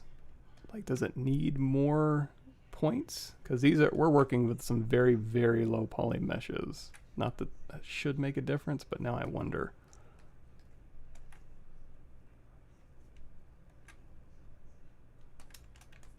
Let's go all high. You know, in a pinch, it's not ideal, but you can go in here to move multiple. And then you can just grab, okay, I want to move the arms, but then you have to go through here and say, okay, I want to mask this part of the arm and then mask this arm with X symmetry turned off. And then go in here to move multiple. Oops. Go in here to move multiple, use this to grab just the arm. So you can go through and pose out just like you would. Of course, in this one, we have to unmask. Mask, Alt-Tap. This with X symmetry turned off. Why does it not want to grab X symmetry? Yeah, so you'd have to turn off X symmetry of everything. Hey, go in here, move multiple, grab just the pieces here, go through and rotate the stuff around and pose it and stuff like that. So it's doable. It's a little bit meh workflow. You could probably just split everything up and do it that way. I'll have to investigate that. Don't know why that happened. But let's go here and save this because I haven't saved once since we started. I did a quick save though, I guess that counts. Sponge. What are we doing? Live stream. Okay, saved. Weird. Okay, we'll wrap up. Let's scroll up here because I missed a bunch. Exercise you would recommend as a beginner to intermediate sculptor. The best exercise is just pick something you want to make and make it and then learn from that. You know, you'll do it wrong or you'll do it right up until a certain point and then you'll go down the rabbit hole of doing something wrong, but then you'll learn from that. And the more stuff you make, you know, I've made a bunch of stuff and I still missed a few steps that would have made my life easier.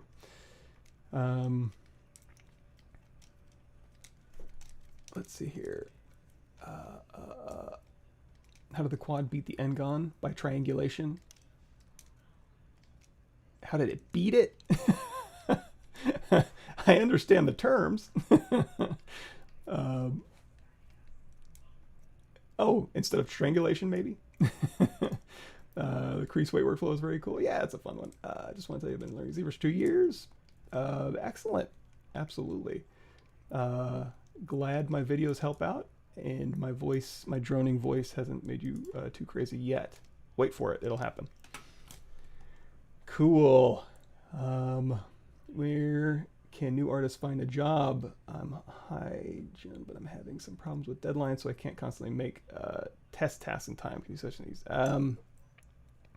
Yeah, it kind of goes back to this blog post section here. Sorry. I have a little bit on that in, where is it? Not manage blog, just me, blog.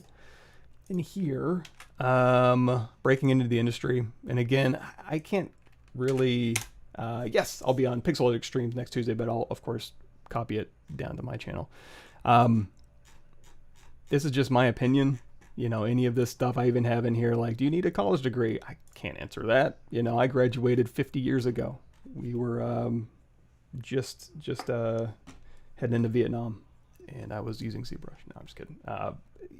This industry changes so fast, and there's so many different aspects of this industry, so many different places you can work for, so many different mentalities at certain places. At the end of the day, if you just tailor your portfolio to where you want to work, that's your best bet. Like, look at artists that are working at the place you want to work and what level they're at, and then try to match what they have in their portfolio. Is probably a pretty good start. It's not bulletproof, but that's a good place to start. Cool. You think 3D character concept artists are compete with 2D character speed of quality? There's no difference. If you're a smart 2D concept artist, you're using 3D. If you're a smart 3D concept artist, you're using 2D. That's not to say you can't be an amazing 2D concept artist and just murder it and not use a touch of 3D. But you better murder it. And the other thing too is if using 3D is this is just a tool. Like Craig Mullins 100 years ago made cubes into an environment and then used that to make sure that his perspective was right? That's at the baseline. That's all you know, that's what you want to use 3D for. That's totally fine. And then all the way through doing the entire model in 3D that you can decimate and throw into Engine. That's kind of what we did. I don't know if you want to really watch a lot of stuff. The ZBrush demo, or the ZBrush Summit, here goes into, you know, what's useful about 2D, what's useful about 3D. They're both very useful for ideation, and then you want to judge things in context.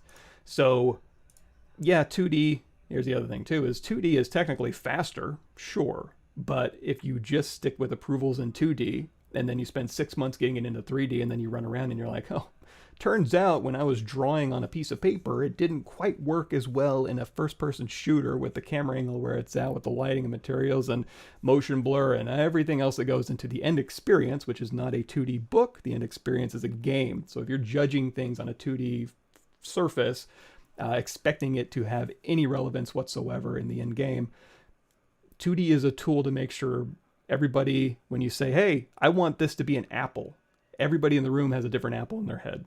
Guaranteed. If you go, hey, I want it to be an apple, and somebody draws an apple and it's red and it's got a stem out and it has a leaf, has a little taper and has the little lumps on the bottom, now everybody's thinking of the same apple. That's where 2D is useful. It gets everybody on the same page, and you can do mood paintings and make sure that lighting department is on the same page, as modeling is on the same page, as environments is on the same page, so it's all coherent and cohesive. It's not great for telling you how that experience is going to play out. In the end game, you have the player controls the camera. It's going to be moving fast or slow. It's going to be in certain situations. Some designs may, if you're talking about target acquisition, some designs work great in 2D because it's on a white background. You can see that beautiful silhouette. In the front 3/4, it's a beautiful silhouette. But if you match that and then you put it in game, in the environment with the lighting, you might go, oh, that's a absolutely terrible silhouette. Turns out, because as soon as you turn it away from that front 3/4, kind of turns into something not that great from every other angle, and the material breakup looks beautiful when it's against a white or a gray background with one spotlight on, and it's all beautifully rendered in a vacuum. We don't see our characters in a vacuum. Maybe in the character create screen, but if we're talking about an NPC where we have target acquisition, if you have a beautiful NPC in a 2D view from a front 3/4 view, who cares? That's not where you're going to see him. You know, you're not making the art of book the game. You're making a game that is going to have an art of book. So you get that stuff in so that you make sure that all that 2D exploration you're doing is worthwhile. If you don't do that, you're going to set yourself up for a lot of heartache and a lot of, you know, blood, sweat, and tears that gets thrown away, because by the time it ends up getting in, okay, no, turns out we have to redo all this. Or, oh, we got to do a paint over now and you got to go remake it. Or design decides, hey, you know what? Actually, after getting everything in, we don't even need this whole faction. wow, I'm glad we spent 18 months making it all so that we could finally get it in and go, oops, turns out we don't need that. It's not fun. And if it's not fun, it doesn't matter how much blood, sweat, and tears you took to put something in, it's not working. So you just delete it. So if you're going to end up deleting something, you might as well get it in quick and make sure it's what you want. And 2D is good for getting people on the same page, but you got to usually, if you want to play it safe, and it doesn't take that long. It's 2022. If you're still thinking like, oh, 3D is hard and it takes a long time. Well, it doesn't. Like, you can make something in 30 minutes. It's not perfect, but it's a blockout volume that you can put in Engine and answer some questions.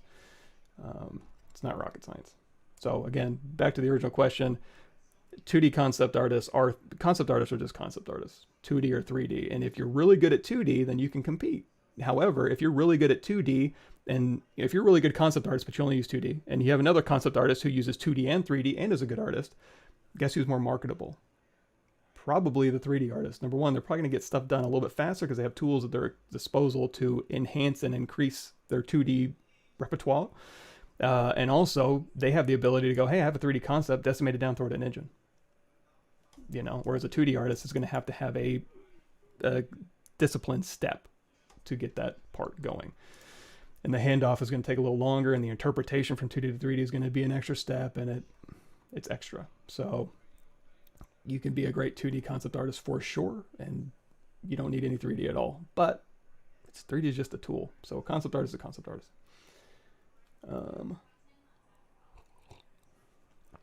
And I've known very few concept artists who don't use 3D at all. Like, I can't even think of one. I don't know them all, but nobody I know. They all use 3D at some point. Anyone using Mac with M1 chip and using SketchUp? Not me. I'm still on my Threadripper. I don't do a lot of Mac stuff. Fresh with the ER for 2 years now. Cool. Yeah. And that's the thing, is it's kind of the breakdown of, do you need a college degree?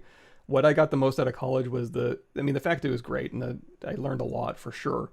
But really the biggest thing for me was with the students I was working with were really important. Like, working with those students who are all better than me. Like, everybody at Ringling was way better and more talented than I was. So being the what would you call it? B team JV, running with the varsity players, you just get better with better people around you. So that's where school comes in handy. What's your opinion on Mac Studio for ZBrush? I haven't used a Mac since I played Oregon Trail in like 1989. So haven't had a real reason to use a Mac for hardware almost ever. Cool. Yeah, Egg UE5 even faster. So cool. Yeah, exactly. Well, thanks everybody. Sorry the posing didn't quite work out. I'll have to see what's up with that. I'll do my sign off here, and I'll let you all get back to it. It's 8:48. We went a little bit over, but that's okay. Cool. Thanks everybody, and I'll catch you on next Tuesday. I'll stream on Pixelogic's live stream. I don't know what I'm going to be doing. I guess we can finish out Patrick, I suppose, and then maybe some other stuff, because that's not going to take very long. Cool. Thanks everybody, and have a good rest of your week.